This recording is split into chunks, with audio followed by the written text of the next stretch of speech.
And welcome to another interview on Human. Tonight we will be interviewing Lisa. For the sake of me not butchering her last name, I will let her introduce herself entirely.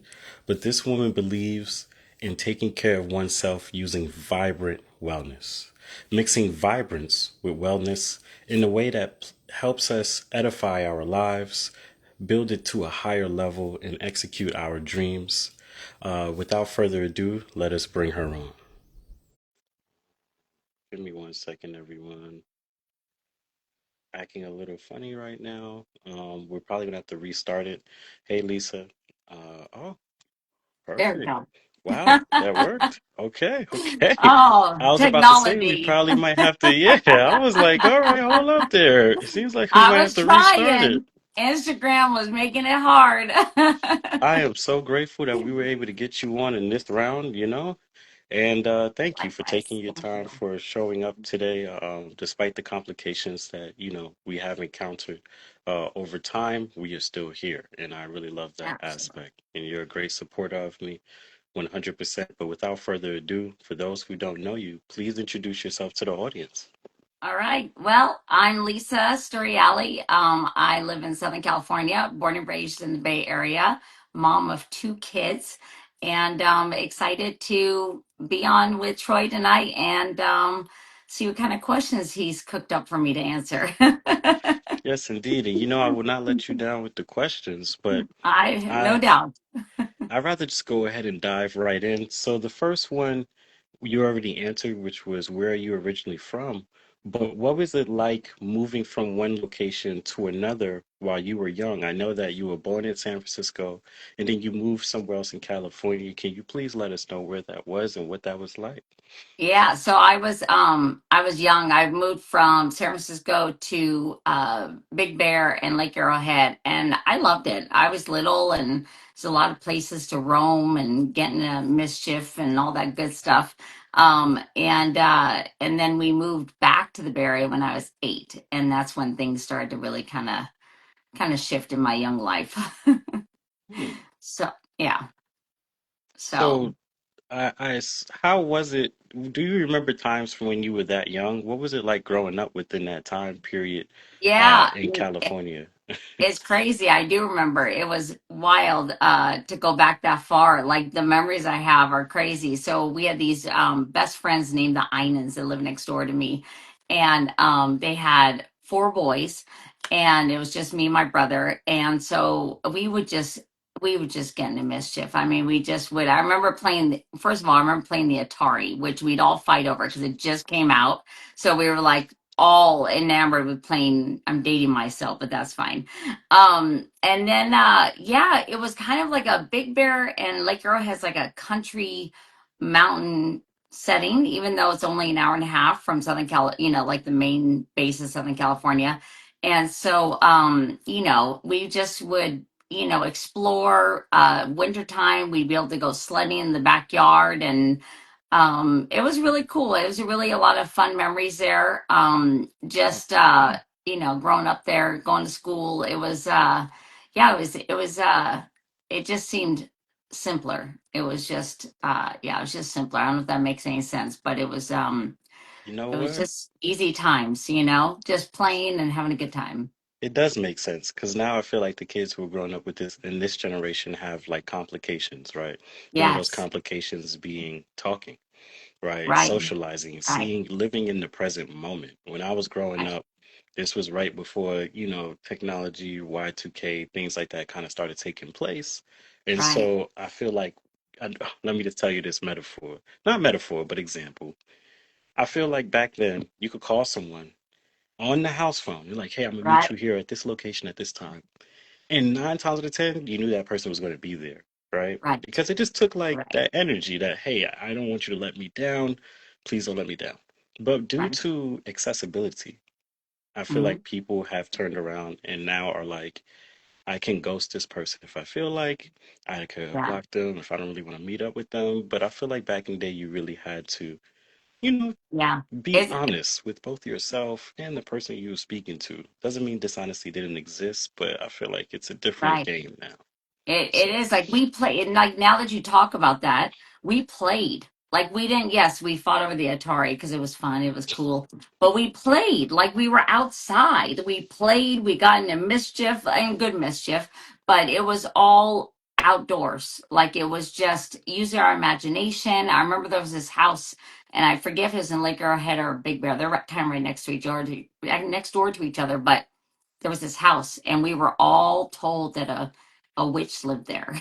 And so we were always trying to see her, or like it was haunted. It was always something going on with this house. Hmm. And it was just simpler times. Now I see kids out and they're all on their phones, no matter how old they are, from itty bitty on up. And, I go to Disneyland, kids are on tablets. I'm like, you're at Disneyland. Like, what are you doing? I'm not here to judge because I understand there are some kids with sensory issues and what have you. And so that's a different story. But I'm saying, as for the most part, it just seems like that's just kind of taken over people's lives. And to your point, when people would call you on the phone and tell you to meet and they now ghost or whatever, I feel like we become disposable to a certain extent. Hmm. We're just, it's like, oh, well, you know what? It's all right. Pick up and move on from. I went through the online dating world there for a little bit a long time ago. And, same thing, they'd be like, oh yeah, I took my post down. I did all this. And yeah, right. And the next thing I know, I remember seeing my boyfriend, like legit boyfriend, posted a new profile picture that I took for him. That I took for him. I'm like, now lie your way out of this one. I want to see. Let's go. It was unbelievable. I was like, wow. So yeah, it's the times are way different. If I could go back, I would go. I'd be in here and now, but just technology. Let's just rewind it back 20, 30 Mm, years. It just yeah, people appreciate each other more, I feel like. they So I'm do. not saying people don't appreciate each other now, but I'm saying as a whole they seem to appreciate each other more. So that's just Mm. my opinion. Yeah.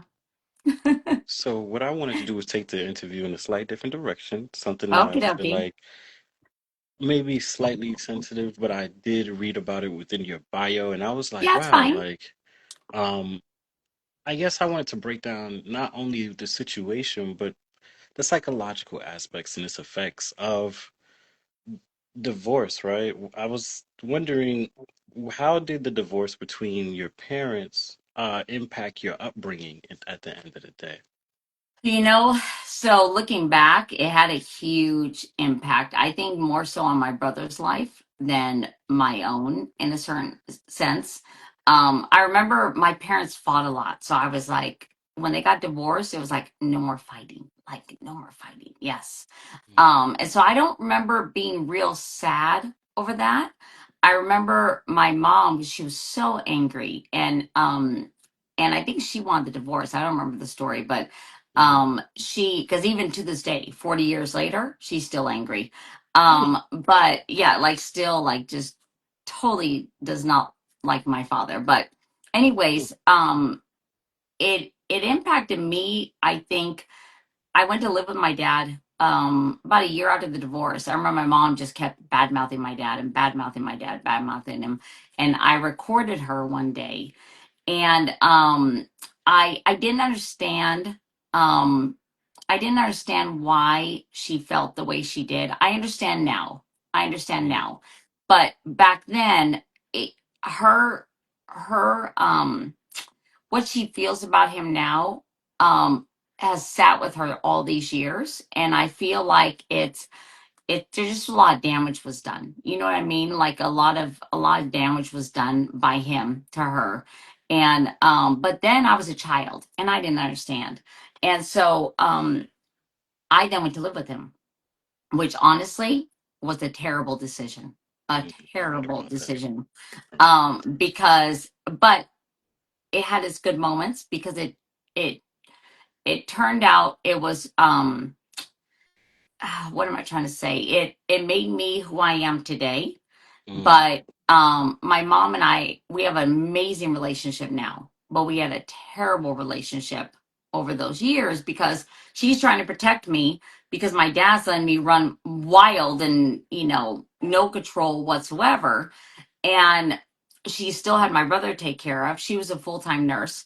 And it led me down the road is to have abandonment issues Mm. and have father issues. Like, Wow. honestly, it took me years and years to know how to develop a healthy relationship with my partner, because it was just, here I trusted someone so much, right? And I was like, I I just, must have been breaking it down now, thinking back to who I was, I must have been so hurt that here I put all my trust in someone and he let me down, Mm. and wasn't there for me when all along everything my mom had been trying to warn me of was, and that's why fast forward why she feels the way she feels now because, a lot of damage was done. My brother had abandonment issues. My brother was bullied for years. He had a learning disability. And so I know I'm getting kind of off track, but it all ties together. Understood. And my brother ended up dying of a drug overdose. So the animosity my mom feels towards my dad is well earned. I mean, if I'm going to Wow. be honest and looking back, my dad now is a different person and takes care of my stepmom full time. And my mom is married to my dad, my stepdad, as I call him dad. Um, Mm. and they have a great relationship. But yeah, it really does impact the kids how you handle um, your Divorce. raising your kids and divorce and what have you for sure. Yeah. Wow. Yeah. Give me 1 second. You're a little blurry. Okay. Is the Wi-Fi on? Or you going Is off my Wi-Fi signal? on? My Yeah. Wi-Fi is You're muted now, by the way, as well. I can't hear you as much. high Okay, I can hear you a Wi-Fi. little bit. Okay, Is cool, that cool. better? It's a little better, but Okay. it'll clear itself up. But we'll Okay. just continue rolling. Yeah. Um, It's clear on my end, so I can't see. So I hope it that's good. clears up. Okay. That's good. That's good. Perfect. So I want to, how did the divorce impact the outlook you had on love? Because I hear you speaking about, about, I guess, learning how to have a proper relationship with your partner. But what did Oof. that, yeah, I know that's a kind of Yeah, it heavy was question bad. there, It was bad. I was always chasing guys. I was but always chasing guys. I was always chasing love. I was always, yeah, I had zero self-esteem whatsoever. And where that came from, I'm assuming, your father's your first person, the first male in your life, right, to love you. And when you're a kid and you don't know any better or any different, that impacts you. I mean, looking back as a full-blown adult now, but yeah, I was always chasing relationships and chasing love and never feeling worthy enough. So yeah, I remember dating this guy. I was 18 and I remember he was late picking me up and I would go into panic mode like he wasn't going to show up. mm, And that stuck with me all these years, just remembering back. I don't do that now, but just remembering back that, wow, like to be back at that 18-year-old self, like I feel bad for her, that she had that she felt so abandoned and lost, that she just felt she wasn't worthy enough for anyone to show up for her. So, and meanwhile, my mom kept trying to tell me, but I was proven. I think I just needed to prove her wrong, not because I wanted to make her feel wrong or prove her wrong. I wanted to prove myself right, that I was right for believing in him, and mm, that's the hardest part. So yeah, but it really impacted my years, my marriage. I would have never gotten married, most likely, um, mm. if I'd made very different choices. But I have two great kids, so I can't complain. But I wouldn't change that for the world. I would do it all over again with him, for my kids. But he and I didn't have a healthy relationship, Mm. so it was, yeah, A I have lot of things. Yeah. I actually have questions about that too later. I got Okay. you. But I wanted to ask, what was one thing you learned about the complexities of relationships at that time when you were young and you started to grow up and a divorce had already took place? Like, I think some things are not always black and white, right? And I know it took you a while to come into the realization, like you just expressed, of, hey, I didn't know why my mom was so mad at my dad, but now I know better. So, how would you describe the complexities, I guess, of because what we consider love in Yeah. relationships? Things are not always black and white. Mm-hmm. You have to like taking a step back and looking at it now. I just knew that I loved my mom and I loved my dad. And Mm, while she was upset at my dad, he was over here alone to my naked eye. Like that's what I saw. And I felt bad for him. I've always been that way since a kid. I've always wanted to take in everything and everyone. And so I felt bad for him. And, you know, it should never be a child's job to protect their parents. Their parents should protect the children. mm, And so that's really she handled the best way she could. She was full-time working nurse and had two kids, and had a lot on her plate. So you know looking back at now, it was kids can only they look at things very black and white, right? Like it's this way. They don't really see the forest through the trees, and um it's a very complex situation. So yeah, it's mm, it's so but it did teach me when I got divorced how I want to handle things versus not, because of the kids not understanding what's going on. So I would hide arguments and I would hide things from them because I never wanted them to be put in that position like I felt I put myself in, but that I felt that I needed to take that position on. Does that make sense? I don't know if that makes any sense, but mm. yeah. So you didn't want them to feel what was going on. Instead, you basically using yourself as a shield Yeah, so a that hundred they don't percent. have to Yeah, get be impacted yeah, exactly what's by going on is what I yeah. hear for sure. I didn't want them to feel like I have to take this side, I have to take mom's side, I have to take dad's side, and kids automatically feel put in the middle. Mm, Even if you don't put them in the middle, they feel put in the middle because, they love you both. And so, mm, of course, I couldn't shield them from everything 100%, but, I tried my best and, really wanted to have a united front, if for nothing else, for the kids' sake. So that's one big lesson I took away, mm. from childhood to adulthood, parenthood. Do you think resentment causes a break between the relationships that are formed between the parent and the child when a divorce is taking place? Yes. Yeah. Mm, I think it depends. Let me take that back. I think it depends. I think it depends on how it's handled. hmm I think it depends on if the children, like I always saw my parents fight. So for me, them getting divorced, like I said, was joyous because I remember turning on the water so I didn't hear them fight.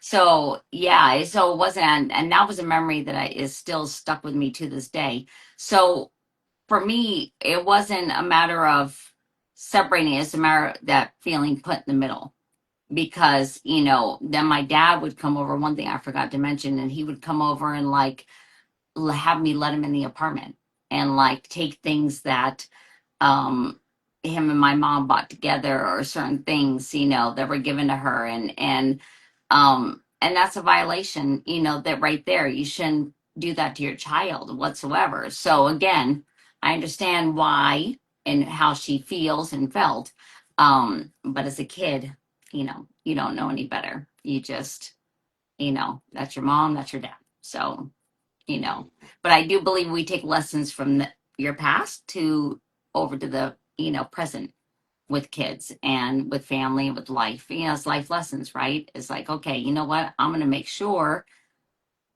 I'm going to take this route because I don't want them to feel like I felt back then. So, Mm. you know, yeah, I don't know if that makes sense. It does. It does. I can understand. It's like you don't want your kids to go through the same cycle that you may have experienced, Right, especially not having resentment within that right, situation that you may have felt. So you're trying to not reinvent the wheel, but take a different pathway right. that provides a different outcome. I want to Yeah. say, in your opinion, how does divorce impact a child's mind? From yours, from you experiencing that with your parents, and then you going through that yourself, and having your kids around, even though you shielded them from it for a majority of it. What do you think that does to the Oh, I child's think, yeah, I think there's an impact for sure. I mean, my kids, well, when I divorced my ex-husband, my son was 2 and I was 3 months pregnant with our daughter. mind? And I just knew it was an unhealthy relationship. So I made the decision to get divorced. And I know later on down the road, my kids, when my son was, about 7 or 8, wanted to spend, I remember one summer he wanted to spend more time with his dad. And then my daughter, she really wanted, because she felt like it was always boys. So she would always stay closer to mom.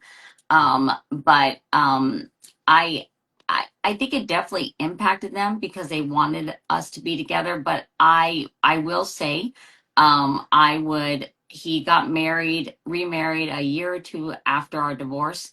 And I would invite his ex-wife. I don't really have an answer to that question because I would invite them over even for Christmas Eve. They would spend the night with her Mm, son. And, it was an unusual situation. of course. But I took such the opposite route because I wanted them to, be around all their family, and make it as easy for them as possible. So we would take trips to Disneyland together. We would, all try and get together. Birthdays would be at my house, and everyone would come down. And times he couldn't come get them for the weekend, I drive them up there for the weekend. So really, yeah, I took the opposite route. So I don't really have too much of an answer because I know it impacted them when they were young. But as they got older, it was all kind of normal, and there wasn't really much fighting or arguing or anything of the sort. And yeah, it was just I was a peacekeeper. I want to keep the peace at all costs, because I knew what I went through, and I never wanted them to experience that. So Mm, yeah, it was the first year of the divorce was pretty rocky. But after that it got easier. So and gotcha. yeah, yeah, Okay. So I'm going to change the direction of the conversation a yeah. little bit, and I wanted to say, so I did see that when you moved with your father, like you said, things started to go a little awry. Um, and I wanted to say, how did running with the wrong group of friends change the trajectory of your life? Wow. It could have gone much worse, to be honest. It could have, looking back now, I mean, at the time I was a teenager. I was growing up in San Francisco at that time. We had moved back. And I mean, I was running with all the wrong crowds. I was up in Hunters Point, Bayview District, which is a rough area. I was down Mission Street. I was everywhere. I was all over San Francisco. And I I don't know. I must have some guardian angels looking out for me because a lot of my friends, it was yeah, their outcome is ended up today exactly, not all of them, but a few of them, not in a great place. Mm, But I don't know. I think, to be honest, if I had to be honest, it probably was my mom, even though she was always, to me at that time in my ear and like always just driving me crazy. I always had her in the back of my mind. I always had her in the back of my mind. And so and to be honest, my dad at 14, 13, he was gone all the time. He was partying, he was gone all the time. And my mom used to, she used to volunteer for Muscular Dystrophy Association, and I got heavily into that. So I would say that would be my other saving grace is just some good mentors. Mm, Because I wanted to follow in her footsteps. So I started volunteering and hanging, hanging with better crowd people. people, and yeah, that probably was my saving grace on that one. So yeah. Okay. To rewind to a different segment of that, you said that you experienced bullying. I'm not gonna lie, I did too, Oh yeah. to a degree, for real, for real. I'm Oh yeah. 5'1", so that was kind of, easy pickings Oh, for a lot of people, and I I learned how got to you. deal with it and navigate it as time Right. progressed. But I read that you used to be bullied. What does that do to the mental? I think this is something that we don't really speak about much, especially on this No. platform. And so I wanted to kind of highlight this, for people to think about. So yes, please. Okay. Yeah. So, okay. So I don't know how it started, to be honest. Because I used to always protect my brother. I was his protector. And high school came, and man, girls just did not like me. No, did not like me. And I'm not saying I'm innocent, but I don't remember doing anything to anybody to warrant such behavior. But once you become a mark for people, you become a mark for many. And Yes. so I remember girls wait for me by the locker. They were just I was a mark. I became a mark, and it's crazy because I used to also protect everyone else but myself. I had zero self-esteem. And it was wild. I remember one time sitting, we had this like group of stairs that everyone would hang out after school, and this girl comes right up to me who was a friend of mine, accused me of talking to her boyfriend, and punches me right in my eye. Gives me a fat black eye. Yeah, crazy. And so what happened was it just kept happening, and I stopped going to school. And Mm, I would hide it from people. I was embarrassed. I didn't want to tell anybody. By the time I told my parents, and it was kind of I'd fallen out so far back that it was kind of too late. But I remember at 16 standing up for myself, and it was on from that point on. I'm like, oh, it's game over now. Now I don't believe in violence. I'm just saying. So you gotta do what you gotta do. I always tell my kids, don't start it, but finish it. That's Respectfully. yeah, yeah, respectfully. But it does mess with your mental when you're a kid, for sure. Yeah, it's awful. It's awful. And we see what kids are doing now as a Indeed. result.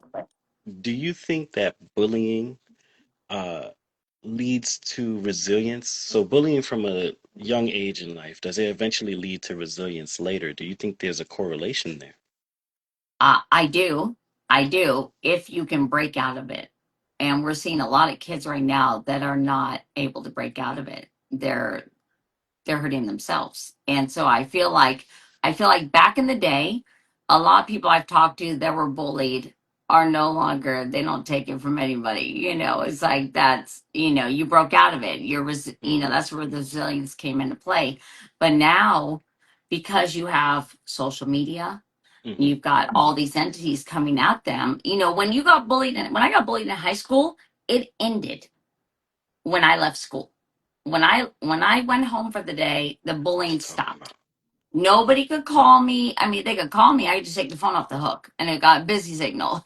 So that was that. You weren't breaking through. So you introduced But them to tone. I got yeah, it. yeah. See, exactly. So yeah, I like that. So yeah, so that ended. But and I think that's why I stopped going to school, because I felt like it was just going to follow me. Mm, So I took myself out of the equation, and that was that. But now you have Instagram, you have Facebook, you have TikTok, you have all these, they can, and, at 12, my daughter was being bullied online, not yeah, even at school. cyberbullying. Yeah, Yeah. cyberbullying. And Hmm. because I was bullied, I said, nope, not today. You need to go handle that. And that's what I told her. I said, and I said, if you get suspended, you'll be home with me. We'll go hang out for the day. I will have your Mm, back. And the reason being is I was afraid that if she did not handle it at that moment, mm-hmm, because that girl was going around to all these people, and once you start that cycle, I was terrified what was going to happen, what could happen. And she went down there and took care of it, and that was that. Never heard another peep from that girl again. And mm, it was, but yeah, and same with my son, both of them. Stand up for yourself and what you, but I believe I went through it to now maybe help not only my kids but mm-hmm. other kids, or other people, so it happens to adults too, you know Yes, it does. all over the 100%. place. Yeah, if I'm online and Yes. I see it happening, I'm the first one to get my little Twitter fingers out and be like, oh no, not today. That's No, no, on crazy. my watch. Yeah, cyberbullying is a big thing, and another thing that I like to say is it feels like it's almost what I call super groupthink, where if a certain amount of Yes, people believe in one thing and you express a different stance or a different opinion, you are liable to basically get ganged up on online, bro. 100%. On Facebook. Yeah, I've seen it done tons of times on Facebook actually, when I was living in Florida. And so I do understand what you're saying. You got to nip it in the bud, but I think for those who may be experiencing cyberbullying, it's good for you to take yourself back from these apps or back from these situations and 100%. be Yeah. grateful for the life that is before you, that you live, you know? So, Absolutely. Yeah. Yeah. I think that's the whole thing, is to not engage, is to just, I now have the stance where I'm just never going to engage. It's just not worth it. If it's towards, because nowadays you can't seem to have a difference of opinion. If you do, like you said, here they come. And it's like, well, wait, what happened to us having a conversation? I just want to have, like, maybe I can learn, maybe you can learn, let's go back and no. So well, I just say, never mind. That's it. another problem with Yeah. that is everybody thinks that they know everything kind of because of Right. Google. And so Right. you have Right. people that don't feel like they need to learn from other people, and that Yeah. causes its own problem too. But I did want to 100%. ask you another question, which was I'm going to move the questions around in a certain way Okay. this Yeah. time, Go for it. go a little out of order. But I was like, how would you describe sticking up for everybody but yourself because you didn't feel worthy? What did that look like for you? How did that? Yeah, please explain to us. How would you put that I into don't words? know. It just was natural to me. I remember I had this friend named Mary in sixth grade, and she had like this hump on her backside. It was like it was a tumor, but it was non-cancerous.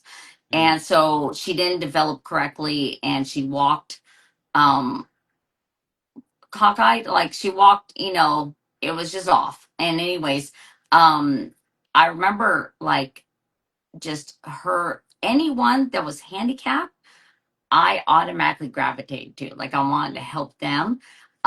Never thought about it myself. Like, I never thought about it until later years. Like, it was just normal for me to defend other people. Like, I was the first one to go defend. But when it came to me, I I don't know. I really don't have an answer. I just, like I said, looking back now, I understand. I don't think I felt worthy to stand up for my own self. That's, mm, if I'm going to be honest. I don't feel like I felt like I was worthy, but everyone else I was defending was worthy of it, if mm, that makes sense. But I didn't feel, because I was so broken.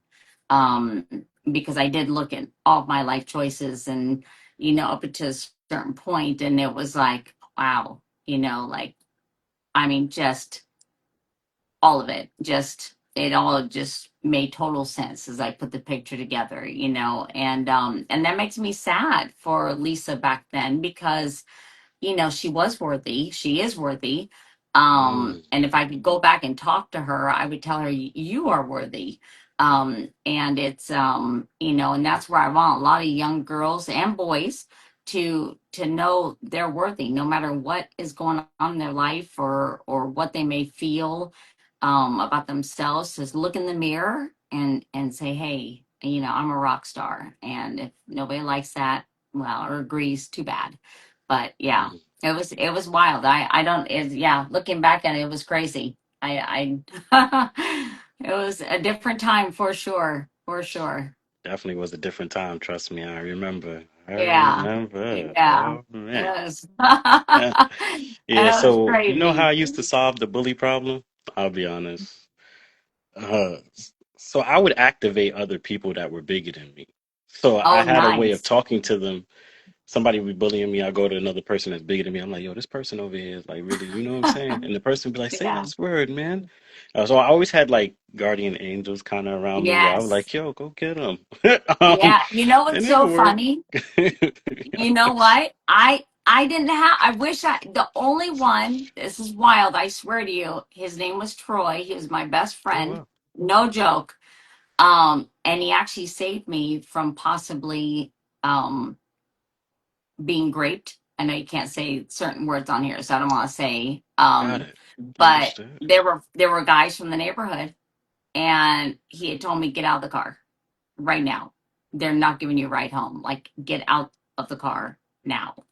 And yeah, and of course I didn't really wrap my head around that till later on and I'm like, holy cow. But yeah, so that was the only time I didn't really have anyone Oh, until I was about 16, and I started hanging with some um members of certain groups that were I know I can't say certain words on here, so I no, don't you know. can. You They can were go ahead. Just you can they say were it. gang members Yeah, over in San that's fine. Francisco, and Okay. they became like my bigger brothers. But Understood.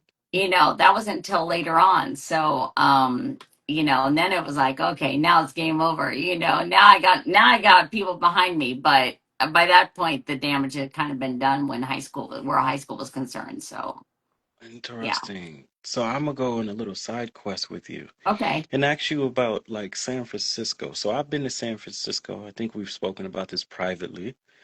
My yeah, experience is obviously exclusive to myself, very right, different from what I thought, I guess it would be.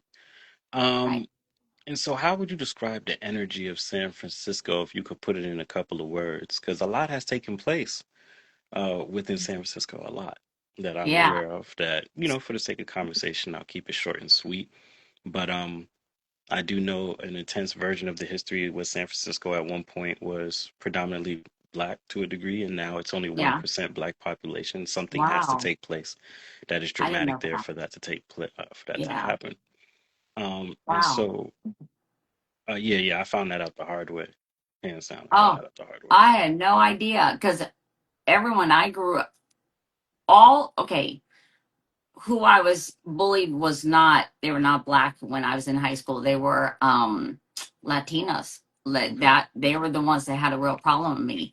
It was thankfully my best friend Erica, her family, they're black and they took me in and it was the black community that had my back, that stood behind me and had my back. And yeah, and then Troy was my best friend. He was black. And so it saddens me to hear that because and I love everyone. Don't get me wrong. No matter, I'm just telling you who I was bullied by.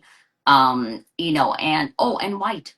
Coincidentally, isn't that funny? I would believe I remember this girl Tracy. Yeah. If we ever cross paths now, it'd be a whole different ball game. Okay, but that's all I'm gonna say. Anyways, no, I don't have hate for her or anything, but I'm No. just saying like that would never take place now. Now, But back then, it was dumb. But that makes me sad to hear. I don't know what happened in San Francisco. I really don't. so well, That was the a only melting reason pot. I, yeah, it's a very crazy story that I'm not going to express right now. But what I will Right. say is I did see the integration of the Asian community explode, and I think Oh that has a yeah. fraction to do with it. Yes. When I was in San Yeah. Francisco, by the time I went to San Fran, because we're different in age, but by the time I went, it was yeah, there was so you couldn't really Wow. find another person that looked like me for blocks, and I was actually stunned by that. Really? I was like, wow, I had never went nowhere Wow. that was like that in my life. I mean, that's not true, actually. I've been to places that were predominantly other races, but to Yeah. see it in such a dramatic state, like, wow, this is That's like, I remember Yeah. when I first got off the bus in San Francisco, off the Greyhound bus, I Oh, walked 10 blocks and couldn't see nobody that looked like me for 10 no blocks. I was way. actually stunned. I was like, whoa. And then That's by the time I crazy. found them, it was by the Tenderloin. So I know that you're familiar Oh, with the Tenderloin, right? And Mission, yeah. right? I've been to all these places, right? And Yeah. seen it with my own two eyes. So I guess this is what is the energy behind the question, right? There's no right or wrong answer, of course, as I'm Right. interviewing you. But please explain to me the energy of San Francisco, because the energy that I felt, I could say that it wasn't the best, is what I'll say in a nice way. That's awful. Oh, energy when I was growing up was amazing. It was just all it was everywhere. Like it was all a melting pot, right? And it Hmm. was so it was yeah, well, okay. Well, one of the places I would go, I mentioned the Hunters Point Bayview Yeah. District. That's I don't know if it still is, but it was more projects and so that was a mixture of all people there. And then like everywhere where you went, it didn't matter whether you went down to like 24th and Mission, which is, Hmm. a large Hispanic area, but there was all people down there. I mean, and if you really want to see like the Asian community, like as a majority, it would be like Chinatown, Hmm.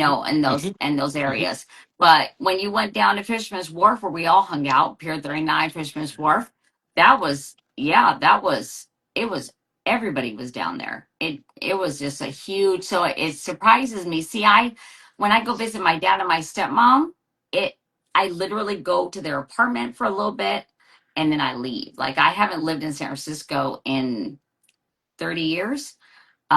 So it's been Mm. 30, no, wait, let's see. Oh my gosh, I'm aging myself. Yeah, they're about 30 years or so.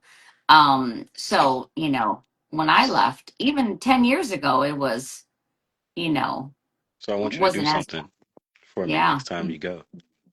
I Okay. want you to move in slow motion at one point or another. Just slow down and just look like, hold on, let me see what's going on Yeah. over here. You'll see. All Actually, right. San Francisco, yeah.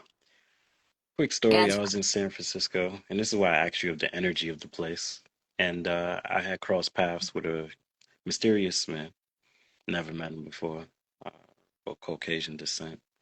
And he was speaking to me, and one of the first things he said out of his mouth, he said, "Where you from?" I said, "I'm from New York." So we started talking. And the second thing that came out of his mouth was, what is an angel doing in the devil's playground?" Right? And that resonated with me. It really stuck with me. oh, Actually, so much throughout life, I remember it now. And that was like 5, 6 years ago. yeah. And this is why I ask you, like, how do you verify the energy of a place, right? You don't have to answer that question. That's just more of a random one for Yeah. yourself to think about later, or for people to think about that will be listening or watching this interview. Um, but when I asked about the energy, it's like for you, it was amazing. There was a more reasonable energy that existed, right? Yeah. By the time I went, it was pretty dark, by That the sounds time I went. awful. So, Yeah. That breaks my heart because San Francisco is such a I don't know. So it was such a great city, and the it's funny now that I look back 5 years ago, I took my daughter, instead of going through San Francisco, we went to Oakland because I'm like, I gotta show you some spots in Oakland I used to go to because it was like San Francisco, Oakland, Oakland. and then I lived in Hmm. Fremont for a little bit. And we never went around the city. I don't know why we never went around San Francisco that day, but I knew let's go to some places, some spots. She wanted to do pictures. I want to take her by Lake Merritt and all that. Like Merritt, yeah. And Like yeah, Merritt. and so like Oakland's never changed to me, like Oakland's always been the same. Maybe gone a little rougher here and there, but so when now you're describing San Francisco, I believe you. It it's hard to wrap my head around. So the next time I go, I'm gonna take a little drive and I'm gonna Yeah. experience it for myself because that's Just awful. remember, That's sad. like, take a look, but just remember to Yeah. put on an extra set of lens. Yeah. Don't just see the Absolutely. physical, feel it. Because Right. when I was out Right. there, I felt it. I felt it literally in the air, but I was on a different journey and I was homeless at the time. So I Yeah. had time. So Right. I never forget, I stood in San Francisco at 2 a.m. in the morning one night, and I just stood there. I was talking to somebody on the phone, and it got foggy, Wow. and Yeah. it just felt like something straight out of a Freddy Krueger flick, like, Oh, like he that's, was and about to I've pop heard, up, like, you know, yeah, just. I've heard, oh, I'm just oh being real no. sorry. I'd be running. There we go. Let's Well, put this I, stepping, you I ain't know, gonna lie, I had to, you know, stick it out. But that's why I wanted to I know. ask you because I think that, yes, in my personal life, I talk about some of the stories in detail, which of course this is your interview, so I'll keep my part short.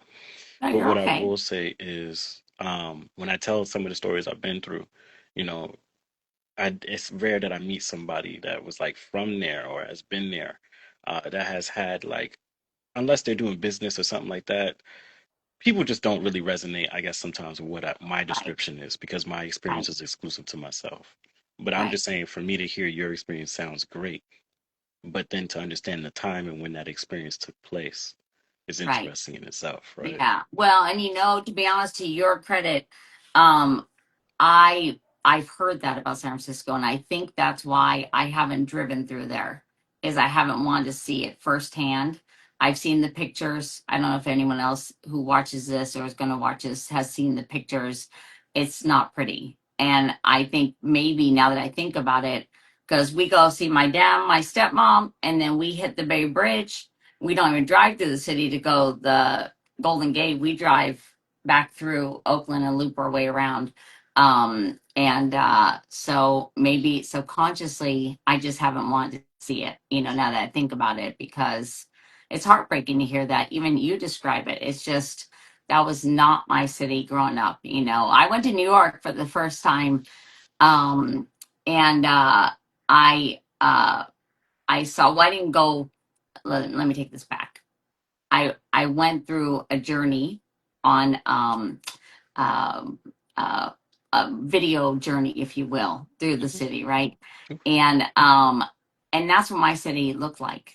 That's what my city looked like. It was, yeah, that's what I picture. What I picture New York to be is what I picture my city I grew up in to be. So Mm. yeah, that's incredible. Wow. Well, I I'm think that Yeah, things change, yeah, and when I hear you talk, it's almost as if I say this respectfully. It's almost that it's hard to digest. It's like it's been warped, and you're like, well, there's no way, and you yeah. really don't want to see that. That's like somebody saying Right, that one of your kids did a heinous crime, right, and then you're like, right, well, no, that can't be my kid, you know? right. So it's I almost know it like is. the Yeah, cognitive dissonance that yeah. happens in the brain 100%. Because at that time. I've seen the pictures, I've seen the videos. I know it's real. I just, now that you're Oh, asking this question, I haven't driven through. I haven't seen it. this is what I want to say, and then we'll move forward, and I'll return back to the regular set of Yeah. questions. But what I want to say was, it got so crazy in San Fran, right? That while I was there, there were people, it was because the gap between the rich and the poor is extremely wide in San Fran.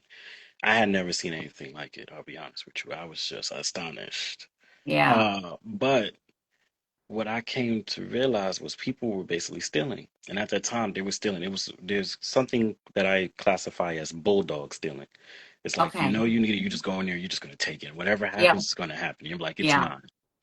It Yeah. got so bad. This happened after I left. While I was there, it was bad. But when I left and I overheard it on the news, it got so bad that they legalized stealing almost. Yep. 100%. It's that bad. It's like, Yeah. wow. Same So, here in LA. Up to a thousand oh, dollars. They won't stop them. oh. Just So since walk you're in in, LA, grab, grab what you want, and out you go. Yeah. Same thing as San Francisco. San Francisco, flagship stores have closed down because of that. wow. They couldn't afford to keep them. They couldn't afford to keep them open anymore because it was just getting to be too much. So, yeah, I mean, our beloved governor that loves his state so much, is just literally let everything just take over. And that I can speak as a Californian, because it breaks my heart. That city, San Francisco, was beautiful. It was just a beautiful city to go visit, if nothing else. And but no, it's happening all through California. What's the show that was shot? What's the show that was shot in San Francisco that was famous with the house and they used to, I forgot. Oh, I Full forgot. House. Oh my God. So that Full was House. cool. That's the San Francisco you remember. Yes, That's yes, totally different now, I yes. tell you That was, yeah, that was that. it. Like, yeah, I just wanted to sit here and also say I did not know you were in LA. Is everything all right? I know that I heard that there's a crazy. lot from the fires to the riot that recently just happened, militarized, everything is really Yeah. going on over there. So okay, so I'm about an hour, 15 minutes southeast of LA, thankfully. But it's nuts down here. And that's because, in my opinion, is you've gone from being able to just go into stores and take whatever you want to lawlessness in a sense, to where they just do whatever they want to do and they don't care. And so now it's like, I don't understand. Okay, so in 2020, I wanted to do something impactful with my kids, and we drove to LA and marched for Black Lives Matter. It was the most incredible thing I could have done with my kids, because we believed in it, everyone came together as one. It was amazing and beautiful. And then you heard about the riots, and there were people. I mean, they destroyed Melrose, which is like the street, like all these shops, and they had windows broken and fire Mm, set. And those are not the people that believe in what they were marching for. mm, So I truly believe the people that are doing what they're doing, those are people that could care less about anyone else other than being destructive, and just really are evil. Because you're not going to get your point across by throwing rocks to innocent people's cars where you could potentially kill them. You know what I mean? Like, that's not people just driving down the road and you throw a rock. That what? And like, right, mm. I saw it twice on the news. So, I think it's just because California's just been run amok. It's just been running rampant, that yeah, it's the innocent people that are getting caught in the crossfire. It's the innocent people that, are getting caught in the crossfire. So it's sad. It's really sad to see, but I hope that something comes together soon.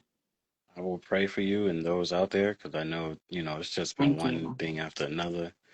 Thank But you. what I want to do is return back to the regular questions that I had planned for you tonight. And I wanted to pick up where we left off at, which was, Okay. how do you feel about the education system as a whole?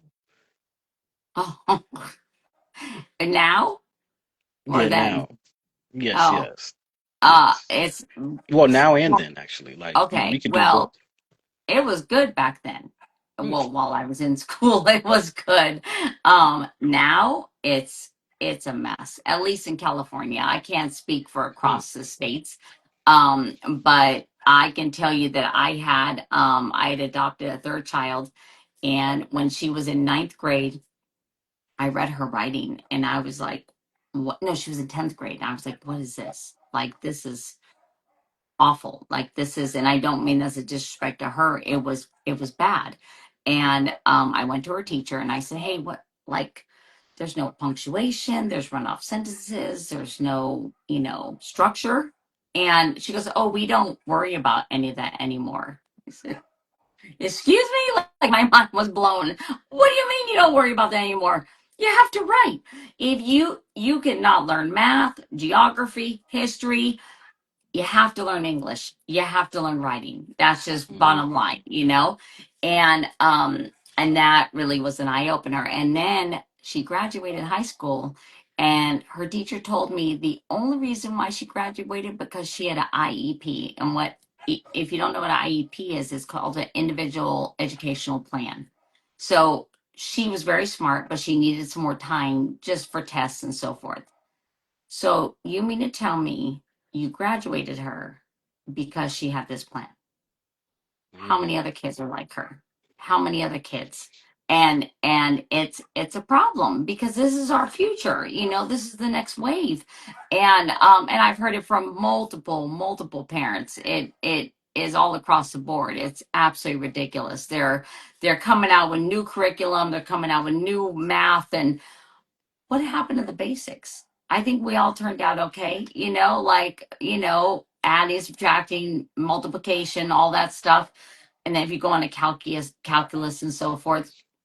But English, I mean, why are you messing with English? I don't understand, So it's really gone downhill. Yeah, really You know, gone it's another downhill. thing that they took out of the education system, cursive. Oh, thank you. So now they Kids don't don't know have how a to sign their signature. name. So it's Yeah, like you print your name and then it says signature and yeah, then they print it again. And I'm like, yeah. okay, Right, okay. right. This That part. is this Y- is this You is a know, little crazy. it's a little crazy. And now, because of all the abbreviation, and everything, when you're texting, now you're trying to have a conversation, and it's via text. If it's a younger, it can go one of two ways. It also depends on the parenting too, right? Like if the parents are really involved, I feel like they're going to keep up on that more so than kids that maybe where the parents are working a lot and just don't they're not able to pay attention to that. So Hmm. because I'll tell you what, my neighbor next door, I love her, she's one of my good friends. Her son is autistic. Mm. This is one of the brightest kids. She is, because he's got two parents that are kick-ass parents. This kid's playing high school varsity football. Like, I have no doubt he'll be in the NFL, and he told me he's going to be in the NFL like in sixth grade. So I'm like, just don't forget me, because I want them good seats. I'm just saying. No, no, I'm kidding. I'm kidding. But no, like, That's so it just, and this is a kid that could have had all these roadblocks, and mm, hurdles, but because they stayed on top of it. So, but no, our education system here is, it's it's yeah, it's pretty bad. It's yeah. that's crazy. I'm just glad my kids graduated when they did. So yeah. Respect. So do you respect dropping out of school yourself? Because that was one thing that I kind of read. And Yeah. I guess like No. why you said no or No, no, okay. no, don't do it. I want my kids. I'm like, you gotta graduate. Like, don't do it for me. But I want you. You know why? I told them, I said, don't do it for me. Do it for yourselves, because I promise you, you will regret it. I wish I was Mm, strong enough, and that's something else I would tell myself back then, is stay strong. Don't let anyone derail you from what you want to do. Don't don't because I like school. I never had a problem in school except for math, but who likes math? I never had a problem in school. So I would tell myself, don't derail yourself. So I always told my kids, just keep going. I promise you. My son was, they had given him an option, because, high school senioritis, right? mm-hmm. And and he had a couple teachers out for him. And I'm like, oh, I know you can do it. I believe in you. And he kicked Mm, ass and graduated and did all the things because, it was just his last few months of high school. And like I said, a couple of teachers were, this is not a mom saying a couple of teachers were out from him. This is a fact. mm, Because I'd emailed the teachers, and all of a sudden they couldn't email me back. Oh, before you were emailing me all kinds of situations. Now, what? Nothing? Okay. So, mm. but because it is a big deal to graduate high school. I feel like when you walk that stage, that pride, and it stuck with me all these years. It bothers me that I never walked the stage. It bothers me that I never completed. And through the years, it was harder for me to finish out things up until I Mm. was in my late 20s, and then I had my kids, and I got a real estate license in Nevada, and then 2 years later I got one in California.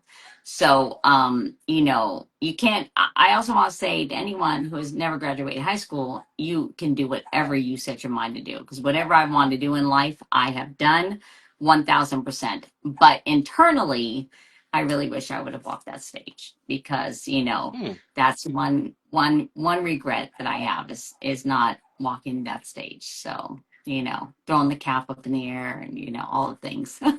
So that's interesting because I recently did like a job where it was a one-off job where I had to, help guide people, crowd control kind of thing, and graduations were taking place, and it made me reflect Okay. on my own life. I Yeah. never graduated high school neither. Okay. Right? I was Okay. actually homeless, and then I went to jail for a period Wow. of time when I was younger and got my GED, came out, and then went to college. That's So amazing. I do say one thing though about high school that I did notice. If not used, thank you, by the way, I appreciate that. You're If not welcome. used the right way, right? I see a lot of people get stuck in the high school mentality, even into their older years. Yes. So, yeah, what do you feel about that?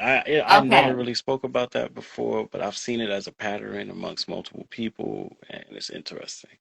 Yeah, it is interesting. You know what's funny is that my old neighbor, prime example, Hmm. everything he talked about were his high school glory days. Like even into adulthood, they would do things that were as if they were back in a frat house. Like, huh?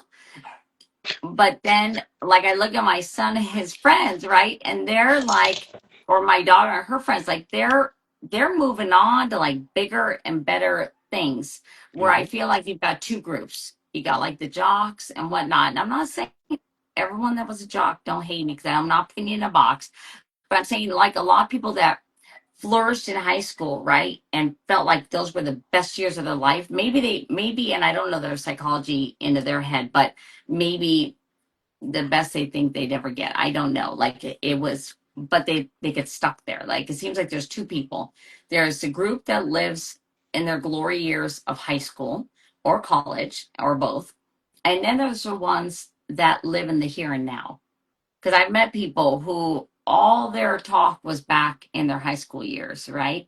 And the good old days. And then other people are telling me what they're doing right now, their best accomplishments or something they're excited about, to where some of the people, like I said, it was stuck back in that time.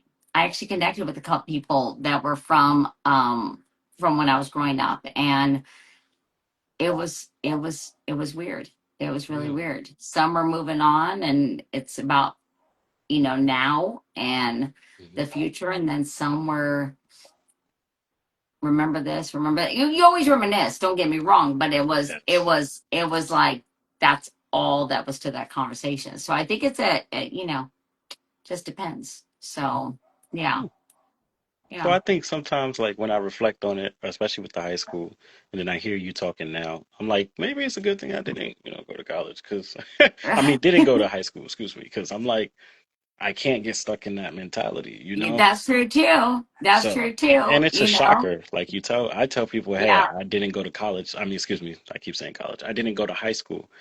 I've yeah. never even set foot inside of a high school. And people are like, well, you're Okay. really intelligent.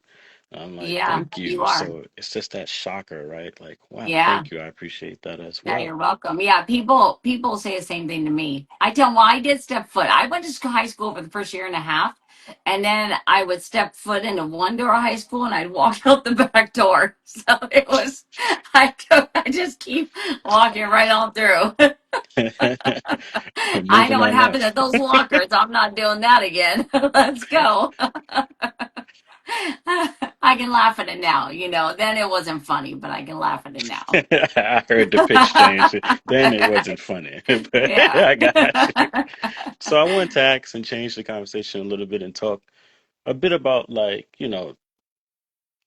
love. I did read in your bio that you first fell in love at 18. What was that Yeah. like for you, Oh, to experience that, at that tender that age was of 18? intense. That was crazy. Yeah. My first love, Tommy. We it was something that, I don't know, I kind of felt like it was like this star-crossed lovers, but like that we couldn't we just couldn't be together at that point in time in our life. Mm. Like there were just things, obstacles in our way. And we just yeah, but we were like so in love. Like I mean, and when I say, okay, no one judge me. When I say obstacles, I mean he had a girlfriend. Oh, So, and I shouldn't laugh. It's not funny, no, but no, I'm being you're good. honest. I keep it a buck around here. Okay, so Respect. when I'm guilty, or I laugh. Um, what happened was we became best friends, and then lines were crossed, and yeah. I got a question for you. So, So oh yeah, this is gonna be good. So about the this is not part of the the trek, but I'll just fit it in here. yeah, it's good. Um, It's all good. so do you think that women, like I've met women that, don't have boyfriends or maybe not, do you think that women put the men that they like as their best friends because it still gets them that close proximity? And then I No, take the question to a bigger okay. question. Do you think men and women can be friends in most cases? Because that's like, I feel like it just depends. It just depends. I mean, I think I think I think you're tempting fate, because when there's trouble in paradise, who do you turn to? You turn to your best friend, right? To talk to you. To like, and I'm talking like if it's like my best friend being a girl, right? And but if your best friend's the opposite sex, now if you're attracted to the same sex, then either way, it could be a problem, right? But if it's the opposite sex and that's who you're attracted to, you know, things can get crossed up very easily, because it's yeah. So um can I fast forward here? Maybe this will make some sense. So let's fast forward 10 years, 12 years. And I had a new best friend. And but never crossed the line. Never. He tried multiple times. He tried, and I said, "We're not going there until you are done, done." Because we knew our feelings for each other at this point, and I said, "No, I'm not," because he didn't tell me he had a girlfriend, because they were off when he and I first became friends. They were off again, off, and then they became on again, and mm, so it did teach me that I was never, because I was older now, right? And I also, let's just say I was already married and divorced, and I valued relationships. And I was never going, and I valued myself above everything else. I valued myself to never put myself in that position again, ever. mm, And nor was I going to do that to somebody else. So, I wasn't going to, but above all else, I wasn't going to do that to myself. And so, every time they were off again, he would, come up, come over. No, no, no, no, no. And and then, when they were officially done, then he and I started to see each other. But yeah, it's yeah, I think it just depends. I think you're just kind of playing with fire. Unless mm. it's a group setting and like your boyfriend and him or husband and you guys are all friends. But even then, I just, people get vulnerable, right? Mm. And if there's not at least one of the people in that equation that's going to say nope, not going to do it, then And when you're you just say asking for vulnerable, trouble. what exactly, can you break that part down for those who probably don't know? Okay, all right, okay. um you know Especially women, we get emotional.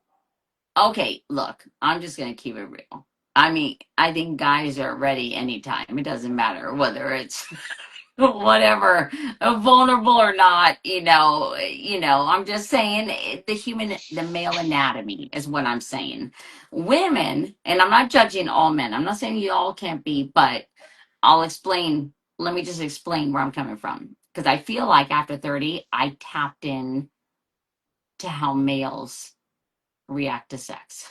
If that makes any sense. I know we're taking a whole different. It's hard to keep my libido in control. I'm not gonna lie. So I have to dial it in, rein it in, and just. And so it was interesting because I felt like I tapped into like a male's mindset in a sense. I don't know if that makes any sense. So, anyways, I think you need to vulnerability, especially women, right? We get vulnerable, we get hurt, we're emotional beings, and someone's comforting us, and we want to feel wanted. Maybe we felt rejected by our partner. And, I know all women have been there at least once in their life. And here's someone telling you, showing you everything that maybe you felt you didn't get at that moment or you weren't getting. And next thing you know, one thing leads to another, and some bad You're in the, decisions possibly are being made. you you you in a different environment playing Sade, That's that. There you smooth go. operator. There you go. There you go. There you go. Maybe some D'Angelo trying to introduce him to the devil's pie. Yeah. Or you're listening to Kendrick Lamar, Not Like Us, and That's it's crazy. That's crazy. That's a little. Okay, I get it. Okay, okay. I was trying to because keep it on the. like when you get upset, right? You're like, oh yeah, you know what? Yeah, whatever. I don't need him. Like, yeah. Oh, yes, I get it. He I get it. we're yeah, that's what I'm saying. Yeah. Like, oh yeah, I don't need Yeah. him anyway, Yeah. whatever.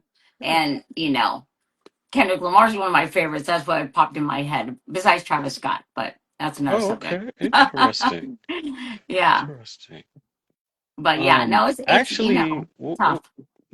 now that you're speaking about music, uh, wow, like w- we'll just quickly breeze over this, but I'll be Yeah, like, yeah, yeah. what do you like? What do you listen to? Or what do you like? And I guess if you could describe why you like it, I listen to a wide range of music from jazz to, I mean, hence the hat, as you can Nice. see, from jazz Nice. to Brazilian jazz to Oh, drum cool. and bass, neo Yeah. soul, trip hop, old school hip hop. I have a lot of things in my entourage of music. But for you, what does that look like for you? Oh, for me, Hmm. okay. If I want hype music, it's Travis Scott all day. That's my Okay. hype guy. Um, if I want some kick-ass music, that's going to be Kendrick. Okay. Because I'll tell you why about Kendrick. He's real. He's Okay. what you see is what you get, and Hmm. and I love that about him. There's no conforming to the industry or to people or whatever. He is who he is, and that's just where that is. Hmm. But then I like R&B. I love Kehlani. I love SZA.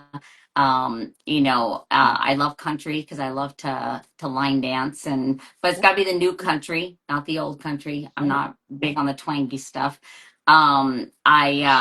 I grew up listening to. I'm a big Elvis fan. I grew up, okay. yeah, huge Elvis fan. So yeah, my predominantly you're gonna either hear rap, you're gonna hear country usually from me. There's female artists I like, Glorilla, and uh, I love Nicki Minaj, of course. But yeah, and then I appreciate jazz. I appreciate Glenn Miller. I grew up listening to Glenn Miller when I was I don't know what music, what genre he is. But Roaring 20s, 30s, I think is when he was popular. Hmm. So I have appreciation for all music. But I love to sing. So anything I can sing to is another one I'll turn on. And whether I'm in a happy or love state, just depends on the day. And yeah, just anything that makes me feel good. Anything that makes me feel good. So, Hmm. and I know music that it looks different for everyone, but Yes, anything indeed. I can dance to, that's the other thing. If it's got a beat, Latin, oh, it comes on, I'm up dancing. Anything that's Bachata, got a the beat to merengue. it, yeah, yeah, I'm all in. Yeah. So back to the normal state of things. I wanted to ask, was there a difference between your first love and the first man you decided to marry in terms of the love you had for both of them? What did that look like? Like, was one like super spicy, and the other one was like more calm, like you're seeing a sunset? What did that look like? um, no, okay, so the first guy, Tommy, I would say be more like a sunset. It was more, it was my peace. It was just, um, that was probably the height of feeling like alone at like 18, 19, because I was getting out into the world and really trying to find my way. And so yeah, so seeing him, um, yeah, was, even though it was crazy because there was a lot of crazy moments there. And then later on, years later, I mean, I don't get me wrong, I loved my ex-husband, now ex-husband, when I married him. Like I was all in. And it was looking back, it was very toxic. It was very Mm, toxic, but I wonder if that was from growing up in a toxic household. Now looking back, reflecting, talking to you, um, because it was back and forth and back and forth, and one minute we're together, the next minute we're not together, and begging him to stay, and all these things, and then ended up getting married. And for the first couple years, things were going okay until they all fell apart. So, um, yeah, it was a crazy roller coaster ride.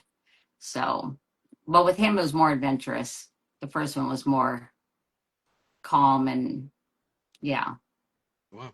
chill. Hmm. Yeah, As I speak to, I reflect on the different. I like hear like different versions of love, right? In which yeah, I feel like we all experience different version of love, right, from family to the one that we're intimate with. It's just going to feel different. But right. like, how would you describe the different versions of love that you encountered? Like, like I was playing around with the sunset and Yeah, and what was the other one? I guess the spicy one. But like, spicy. Yeah. how do you, you know, identify that? Because I never asked this Um, question before, and it just struck my curiosity. so sunset, it's very natural. It's a very easy love. That's how I look at it. It's very i- spicy to me would be more of just fun nights. I don't know how else to say that. I mean, don't get me wrong, like you're gonna have that in a relationship, but as a relationship as a whole, for me, at least for me now, it's the calm that I appreciate. It's um when you just look at someone, they look back at you and they don't say a word and you know how they feel about you. There's no Mm, question, there's no doubt, it's a peace. It's a peace. And I've been lucky enough to have that a couple times in my life. mm, And What I've had it again recently with my ex, who's, well, I'm not sure what we are now, but we've been kind of talking about, trying again possibly. And he would be my peace. So I think I've always wanted the peace, but it's always been just a little more difficult to find, I guess. So I think I'm a hopeless romantic at the end of the day. And you want to love someone, you want to be loved back, and but now the difference is, now I love myself. So at the end of the day, I love myself, above all else, besides my children, of course, and my family. But I love myself to want that peace for her. So, um, you know, yeah. that's what's I don't know up. if that makes sense. I hope that answers okay. Yeah, it's fine. See, there's no sweat. Like I said before, there's no right or wrong answer. It's Yeah, your perspective, right? That's yeah, the beauty about what makes us human. So, right. for sure. Yeah, absolutely. I wanted to switch gears a little bit and say, can you describe the feelings you had when you had your first child, right? I know you was married, Oh, but in the bio, I did read that shortly after, that or in that time frame, you also had your first child. And yeah, it was I, crazy. oh, Yeah, it was intense. It was like, I remember having my son, and I thought I knew what love was. No way. The moment I held him, I was like, oh my God. I remember 3 days after I had him, my ex husband came in the door and I was crying. And they were talking about me, him and my mom, like I wasn't there.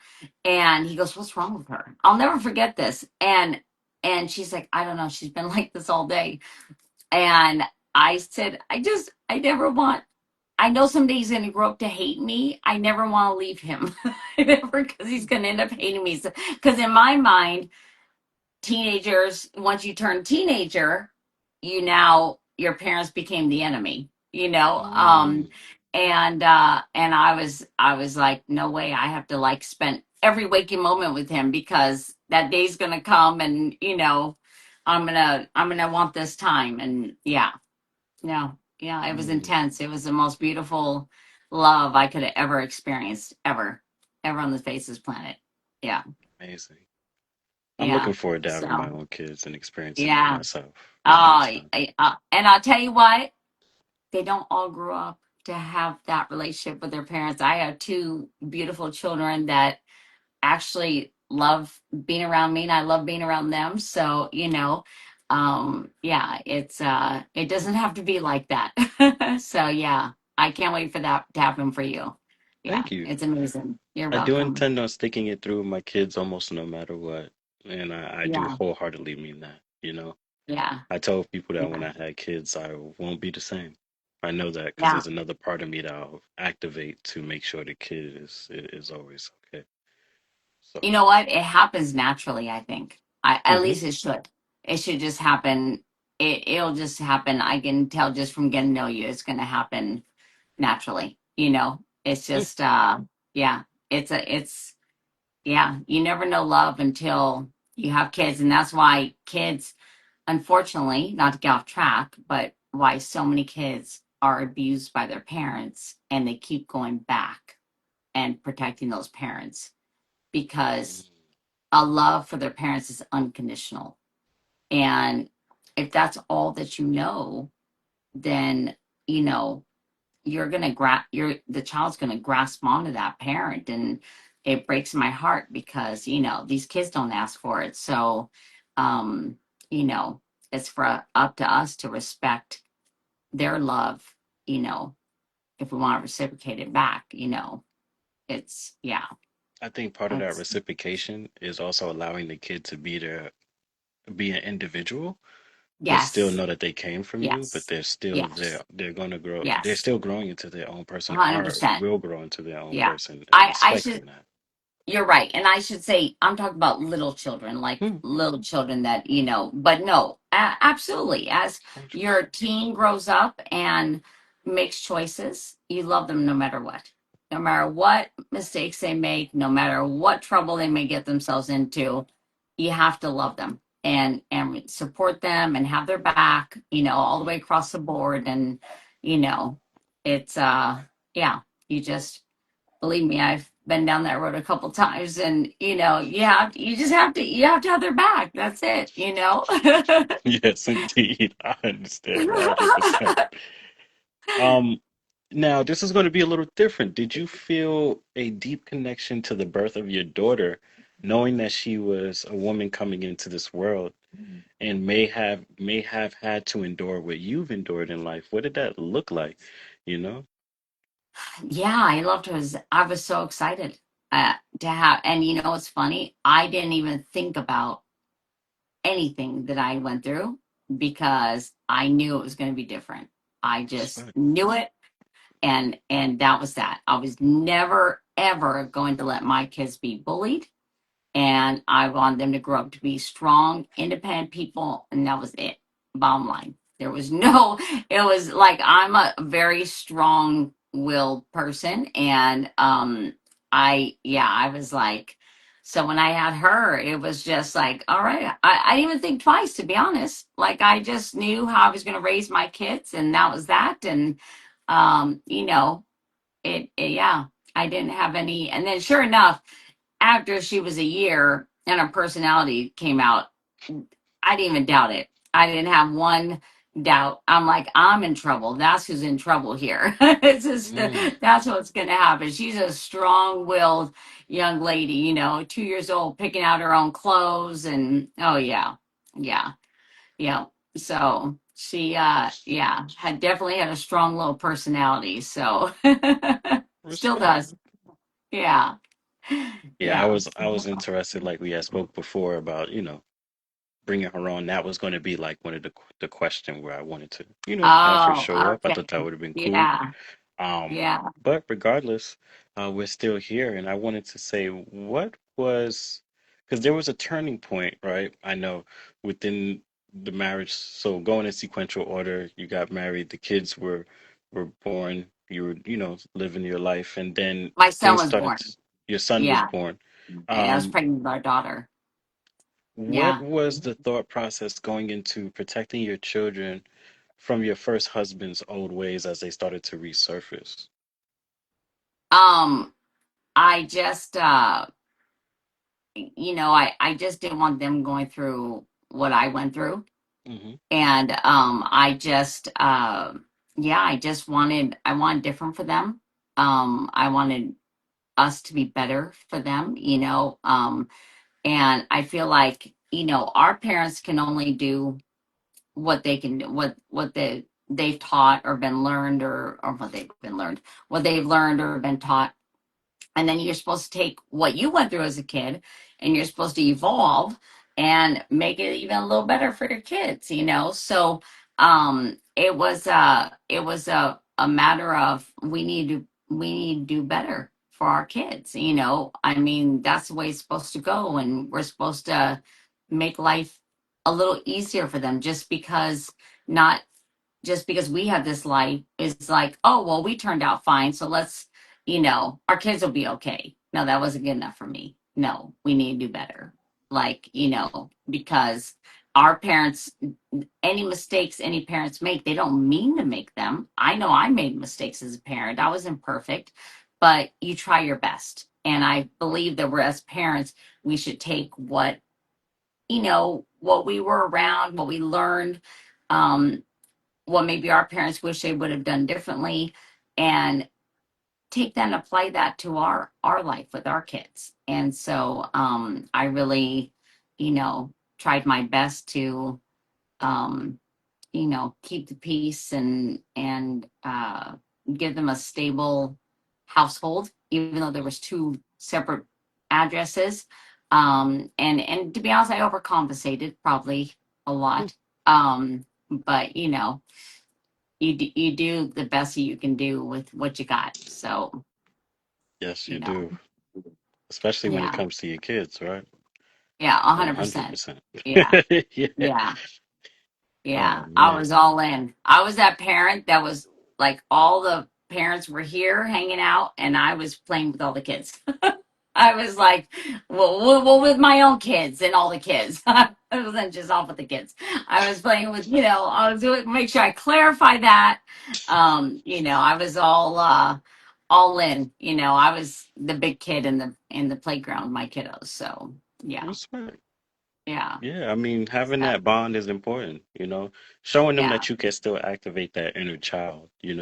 a hundred Obviously, percent. there's boundaries, of course, but still Right, having that connection, I think, helps, right, build your absolutely. relationship with the kid as they get older Yeah, and feel safe with, to coming to you about anything, absolutely. that may be bothering Yeah, them. So I think that's a yeah. good No, technique that to, was.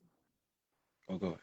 You hit the nail on the head. I wanted my kids to always know they can come to me no matter what, no Hmm. matter what they had to, whatever it was they had to tell me, come to me and tell me, talk to me about it, no judgment.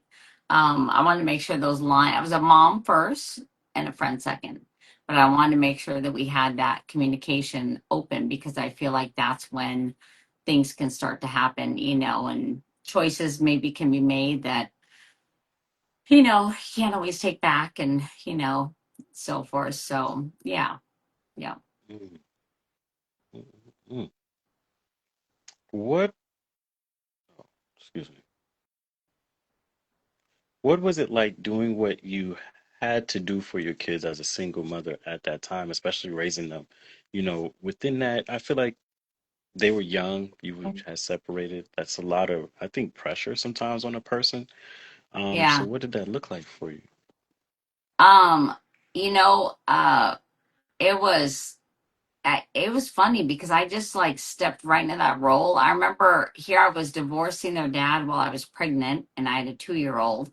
Mm, And I wasn't freaking out. I wasn't like, oh my God, like, I'm raising these kids alone. There was none of that. And of course I had my mom, and my dad nearby, and then my dad and my stepmom.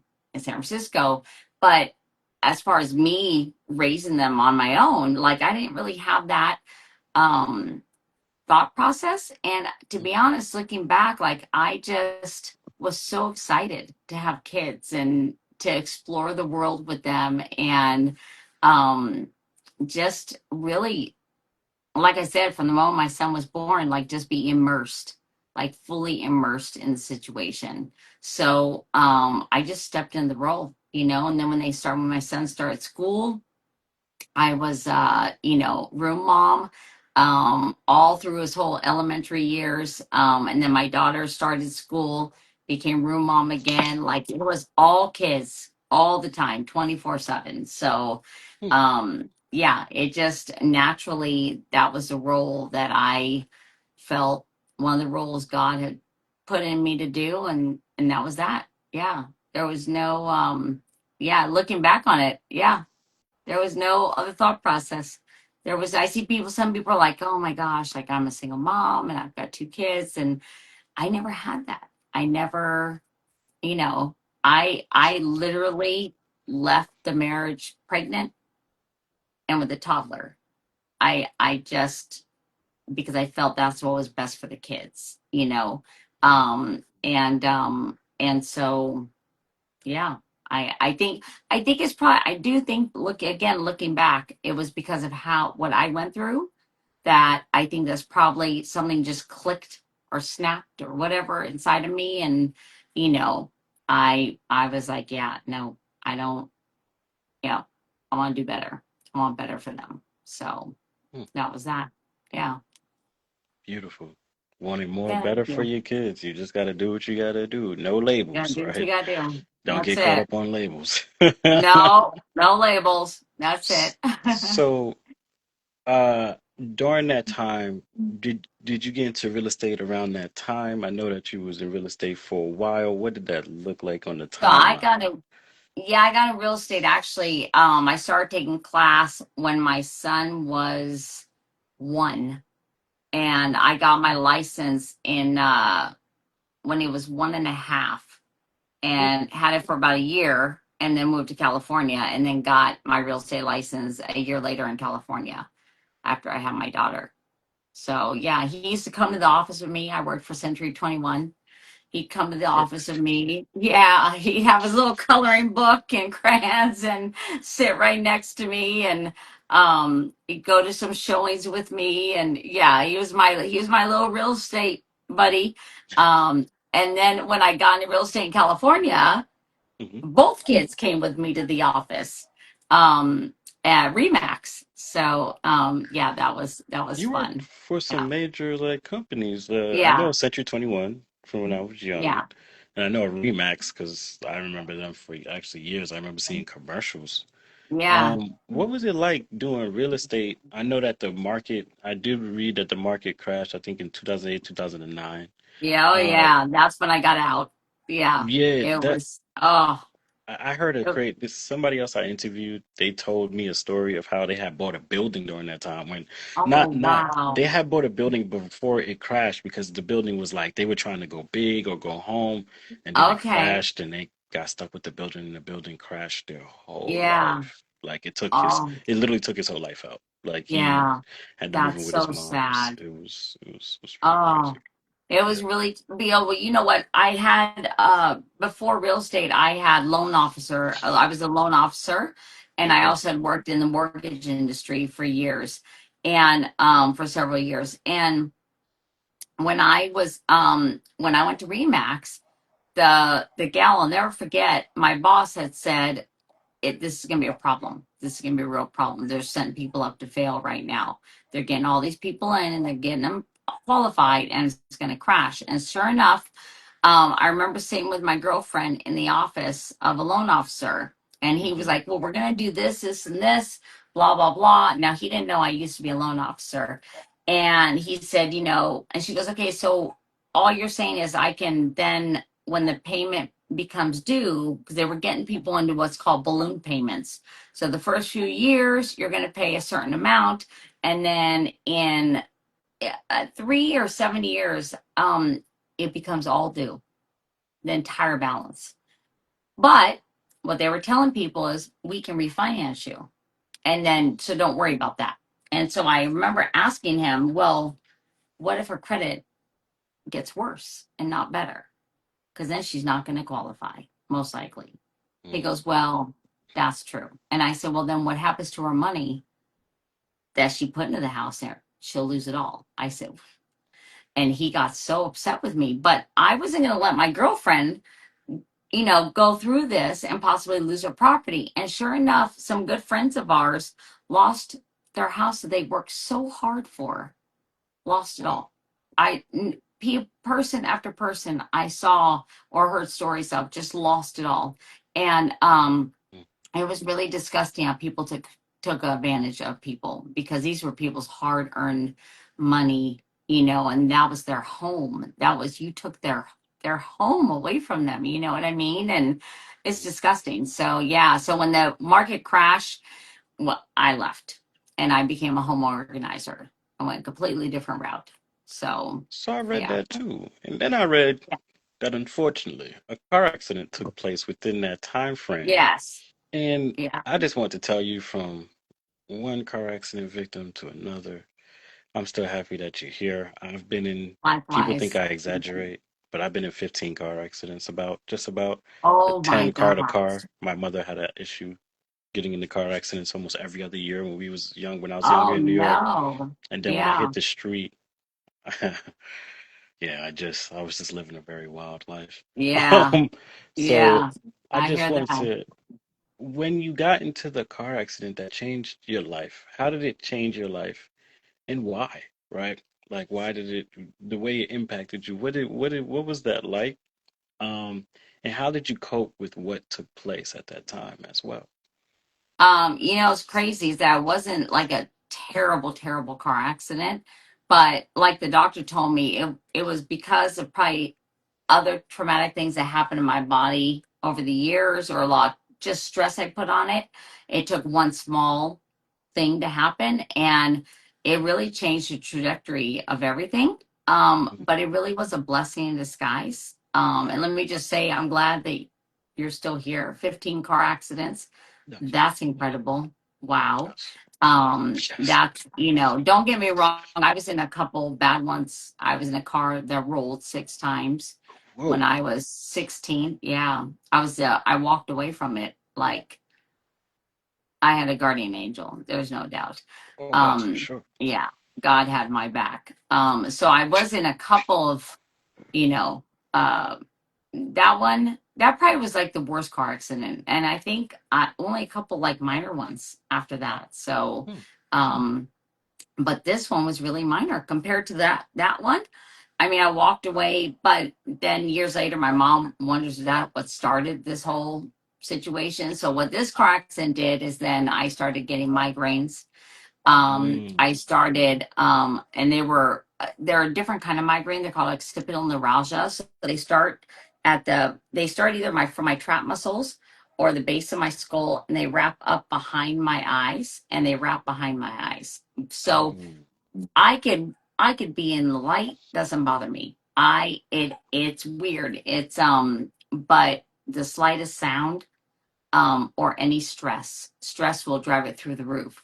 So, Mm. but what it did was it ended up giving me the ability to be home with my kids full time, because I couldn't work regular jobs.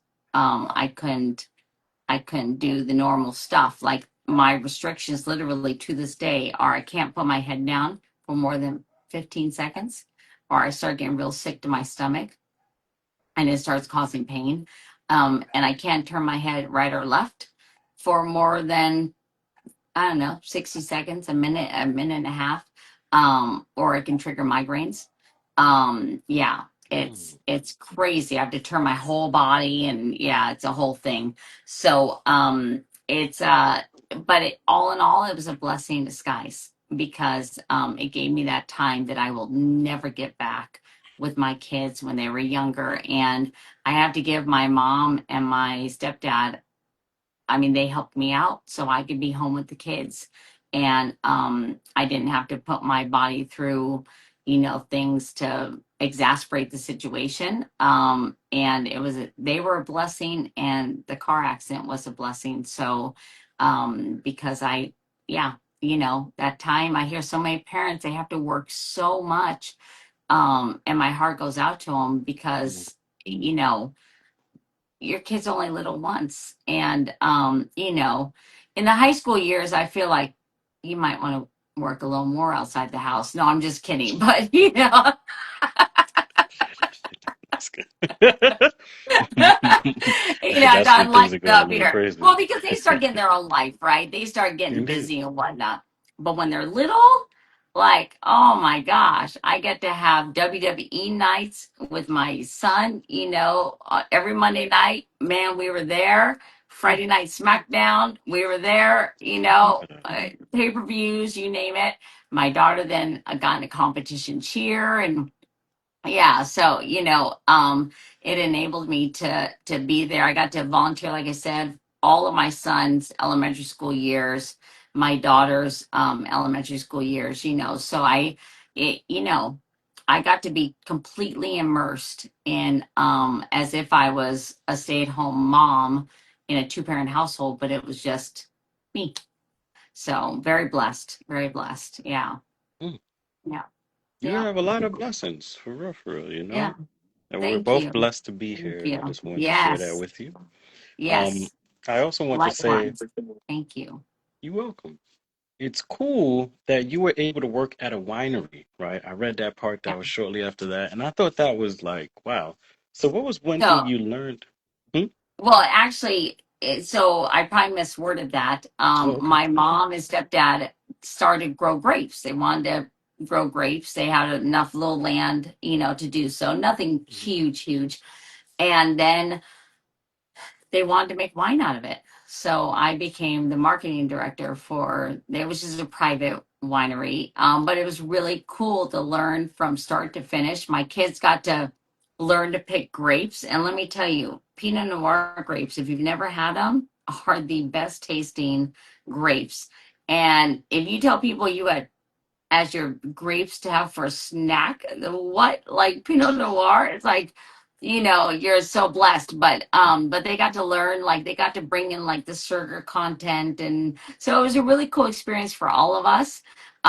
Because they got to go harvest with everyone when it was time to pick all the grapes. And I have pictures of them with their giant buckets and their little scissors because we didn't trust them with sharp objects. And, at the time, well, my son, maybe definitely not my daughter. No, I'm just kidding him if you see this, but it's because they're tough to cut, like the vines, Hmm. but it was so cool, and they got to learn like how to tell the sugar content in when the grapes and how they pick the grapes.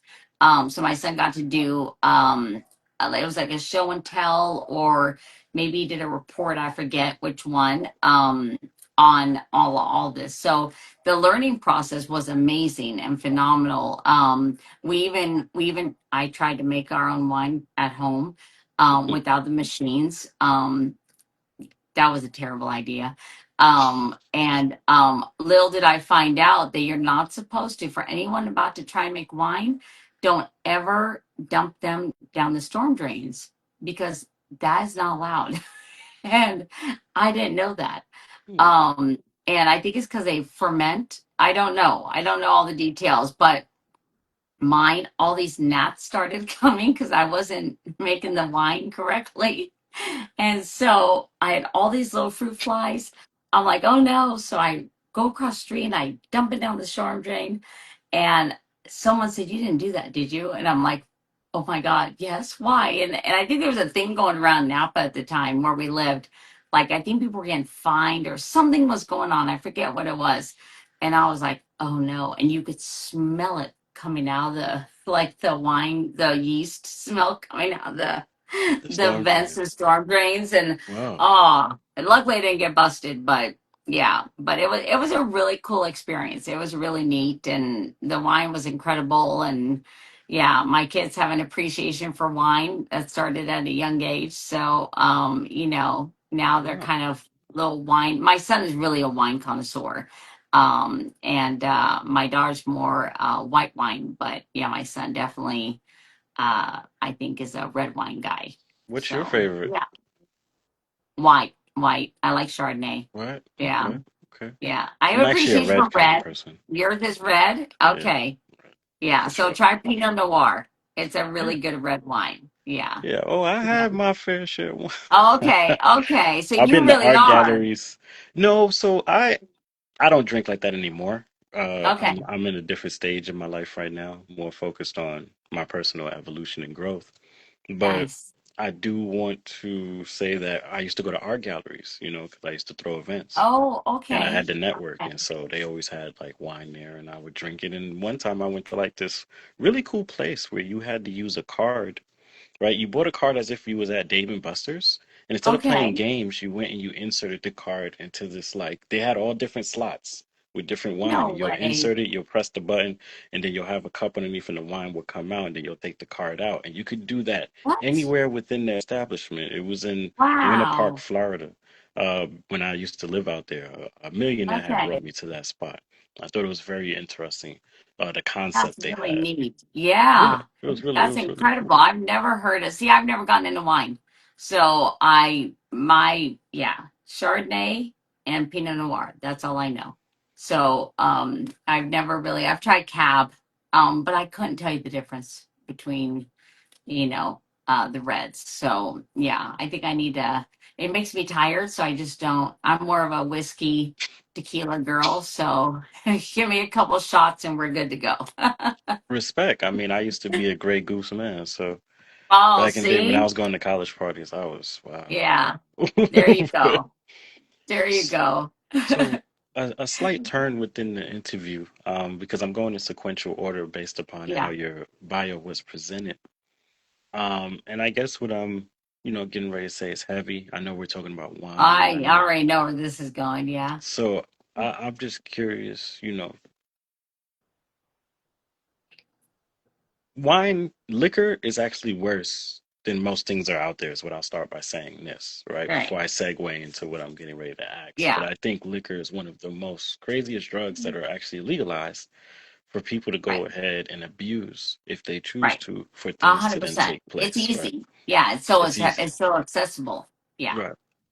right, Um, at this point, I know we talked about your brother earlier and how he was affected, and throughout his life, you've probably seen how things that take place from young can affect a person as they grow older. right. Um, but I know one day you went and I guess you was going to go visit him. I don't know exactly how the story went, but what was it like for you to lose him, going through that space of loss, through addiction? I almost lost myself through the same thing, multiple times actually. So, Wow. Well, I'm yeah, glad you're still here. thank you. I That's a appreciate that. testament.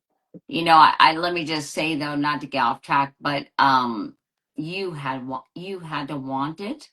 So I hope you've given yourself enough credit because if my brother went through 5 rehabs, at the end of the day, he didn't want it. He flat out told my mom the last time he went to rehab, he said, I don't know why you're bringing me here. I'm just going to do it all over again. And Mm. so I always tell addicts, So you guys, oh, go ahead. I want to tell you my thing was different. Um, what I was addicted to was a party drug. I was going to raves. I was going to raves so much it became like my life. I even know Right. the plur, right? Peace, love, Yeah. unity, and respect. The main anthem of what raves, Right. represented. Um, to be honest with you, I don't fully owe it to her, but I owe it to her a lot. There was a young lady in my life who loves me, still loves me to this day, to be honest with you. We just spoke recently. We hadn't talked for about 15 years, maybe 16 years. Wow. And she popped up on one of my lives, one of the last interviews I did that unfortunately didn't move forward. So I called her after we spoke and I thanked her, immediately. The reason why I thanked her, because when I was addicted to what I was addicted to, I'm gonna be honest, it was Molly and ecstasy. When I was addicted to Okay. that, the spinal fluid in my lower vertebrae had dissipated and it started rubbing Oh, against each other in my nerves. oh, And so I had to walk with the cane. And she was like, Troy, what's going on? This is not you. This is not right, the direction I want to see you going. right. And so, Lord behold, she was really nice enough, to be honest, like to spend time with me there. I mean, hours. Just Yeah, really like telling me how much of a beautiful person I was, and I told her back, that I love her as well, and we cried together. We broke tears yeah, together because I guess that's what needed that's to happen beautiful. for me to go to the next level, right? In terms of Right, taking it very serious, that there's somebody out there who does love me, despite me being in the street, that doesn't want to see me go in that direction. And the reason why I'm right, saying this all is because I think sometimes that's what's needed for people to put an end, you know what I'm saying, to certain yeah, things in their life. Sometimes it works, sometimes it doesn't. But I think a yeah, wholehearted try, like what she basically did and what other people do, and I'm pretty sure you tried as well too, is what's needed. So for those who are dealing with, addiction, or for those who are watching right. this that know somebody that's dealing with addiction, I think that's, one thing that you No, can you're do is right. really try to wholehearted Right, try to change that right. person's trajectory. But No, you regardless, no, go ahead. no, you're absolutely right. And I'm so happy for you, Thank you. and I'm happy that she was there for you. For my brother, dating back, my mom tells me this story. He was bullied throughout his life. And he had a comprehension issue. He was dyslexic, had a comprehension issue. And so therefore back in the day, they would label you the R word. And Mm, and even teachers would call him that. And just because he's in special needs. So when you're special needs back then, it's not like it is now. Back then, mm-hmm, that's how you were labeled, period. mm-hmm, And so he became a mark, you know. And so years later, he was in his late 20s, or in his mid 20s, he was really tall, he was 6'4", and he hurt his back and he had back surgery. And that was the first time he got high. And he told my mom, I feel so normal when he got high. mm, and and so I think he was always chasing that normal feeling, and so he couldn't let go of that. And I don't know for sure, because whenever I try to talk to him, he would deny. He was using, it was like this vicious cycle. I tell my mom he's high, she's like, let me go talk to him. He'd go outside, she'd come back, no, he's just tired. And because that's her son, right? Like he's already been to rehab like 2 or 3 times by this point. She's already been through hell and back with him. And I'm like, Mom, I'm telling you, I know he's high. Like and it caused a rift between her and I at times. And I get it. It was a tough spot for her to be in. mm-hmm, And I confront him and he denies. So, but I think he and I never got that chance to have a conversation on why.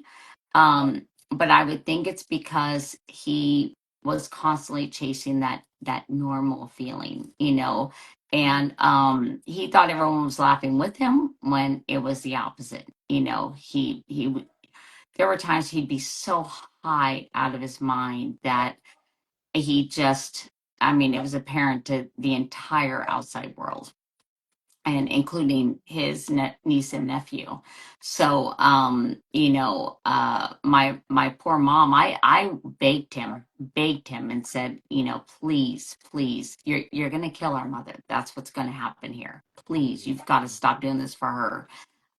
So when he went to rehab for the fifth time, um, God works in mysterious ways. So long story short, it was I'll take it back just real quick. It was Black Friday, and I took my kids shopping. mm-hmm, We went to the mall. It's when the mall used to be open, like at 2 o'clock in the morning. So here go my kids and I. We are shopping bags full, walking out to the car.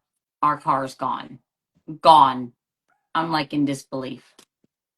Where's our car? hmm, I found out my car had been repoed. So this is where I feel like God works in mysterious ways. So our car got repoed. I needed to borrow my brother's car. So my brother, he could lend me his car. At this point, we knew he was so high he could not be driving. So I got my car back. I took his car and I hid it somewhere far away where he couldn't get to it. had no idea because we knew we did not want him on the road. It was too dangerous if for no one else, other people, you know. So at that point, um everything just came spiraling down. And my mom had said, you've got to go back to rehab. Like it was like a harsh intervention, you know. And that's why God works in mysterious ways, you know, because if my car had never been repoed, I would have never, because I got my car back. So it was just like I needed it gone just to borrow his, to not give him his car back. Mm, So my, you know, and so he went to rehab, and he had really did some damage with his niece and nephew at that point in time. He had really scared them. He called threatening our house, threatening to come to the house and to bring the police. And he knows I have his car, and he was out of control. Just and then he'd call back and apologize. And this would happen like at midnight, right? mm, So so there was some damage that had been done. So he went to rehab. He came home on a weekend, and um he had wanted to get together for with the kids, and when he got home, and I said, just give us a little bit, we're in finals right now, you know, let's mhm, get through the finals. And we it was Memorial Day weekend, and because finals in the school year. And my mom had called on Saturday, and she said, listen, if your brother calls you asking for money, don't give it to him. He said he wanted money. She didn't believe him. She just figured something was up. But so she made sure to give him next to zero money. And she says, so if he calls you, don't don't give him anything. I said, okay. So we called him Saturday night to check in on him, and he didn't answer. And then Sunday, my mom went to pick him up for church, and he didn't answer the door. She figured he was on a bender.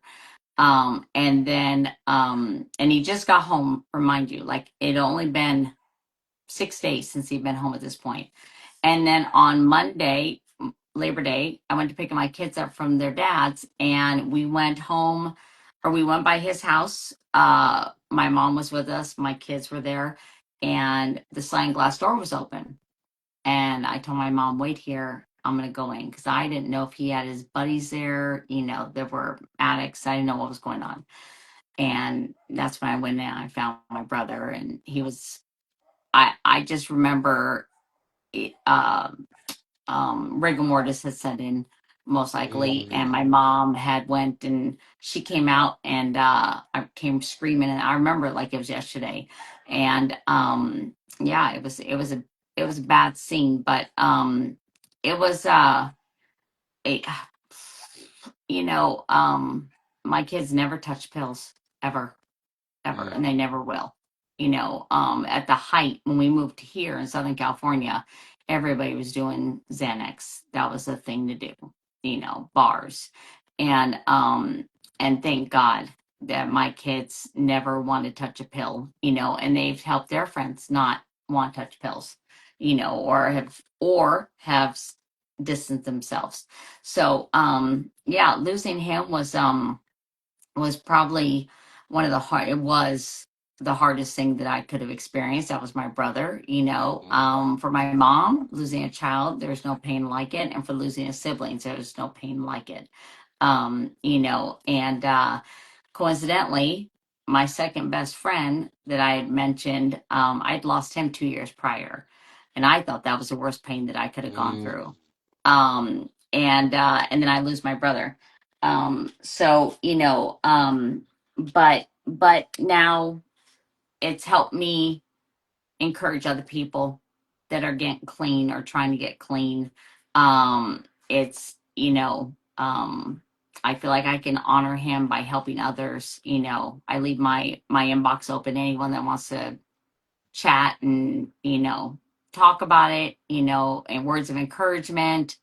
They need to cry and need someone to stay up on the phone with them at night, you know, whatever.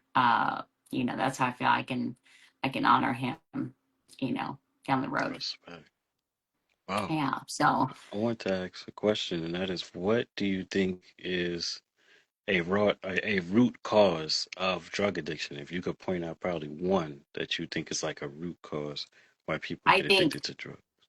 I think there's got to be a psychological component Hmm. there.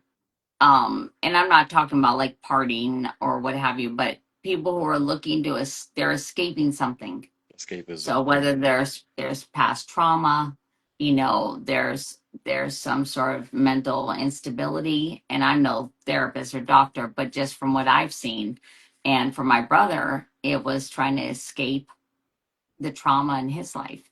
And to be honest, if I'm going to date way back, I mean, it could have even been, maybe he felt abandoned as well. Well, I say maybe, I'm sure he did, by my dad. And I'm not putting it all off on my dad, but what I'm saying is my biological father, is that, there's your parents are your two most important people in your life, right? And Hmm. so when one isn't present, you start not feeling worthy. And then he was bullied, and then you couple with that, so and I don't know, I can't say what's in his head, but I think, somewhere down the line you're trying to escape something, and you're trying to numb whatever pain it is, instead of facing it head on, because that pain is going to be there tomorrow. You can numb it now, but just understand, because we've all been there. You can have 5 shots of whiskey, but tomorrow morning it's still going to be there. Hmm. And unless you want to take another 5 shots, that's going to get you nowhere. So you're going to have to face it sooner or later. So you know, but usually there's people that are just hurt, just really deep, deep. The priest said he was a good man, but he had a tortured soul, and that really kind of summed it up. He was tortured. Just Wow. yeah, yeah. So yeah, I could definitely speak from my own experience that it's definitely escapism, and yeah, sometimes the illusion of living that you think is living, but you're really just practicing escapism. And it took me right, years to come to that understanding. right, Also, I just, I don't know. At the time, I just wanted to be a certain way. I think, like, when you talk about like how you feel normal, like for a second when I was doing what I was doing, I felt normal. yeah, So yeah. it's crazy. Yeah, and no one's perfect. Sometimes. Everyone goes through things and has their vices, and you know, uh, whatever that is. Minus caffeine, still is. I'm still, that's But I think because I saw my biological father. See, I grew up with my biological father who was Hmm. addicted to drinking and coke. Yeah. And so I think for me, I never, you know, wanted to partake and get heavily into anything, even smoking weed. It was like, in my 20s, I wouldn't do it when I had to go to work. I would do it at nighttime. It was more like a kickback kind of chill kind of thing. So yeah. And even now, I don't see anything right. I don't see anything wrong between doing that and having a glass of wine. That's just my personal feeling. But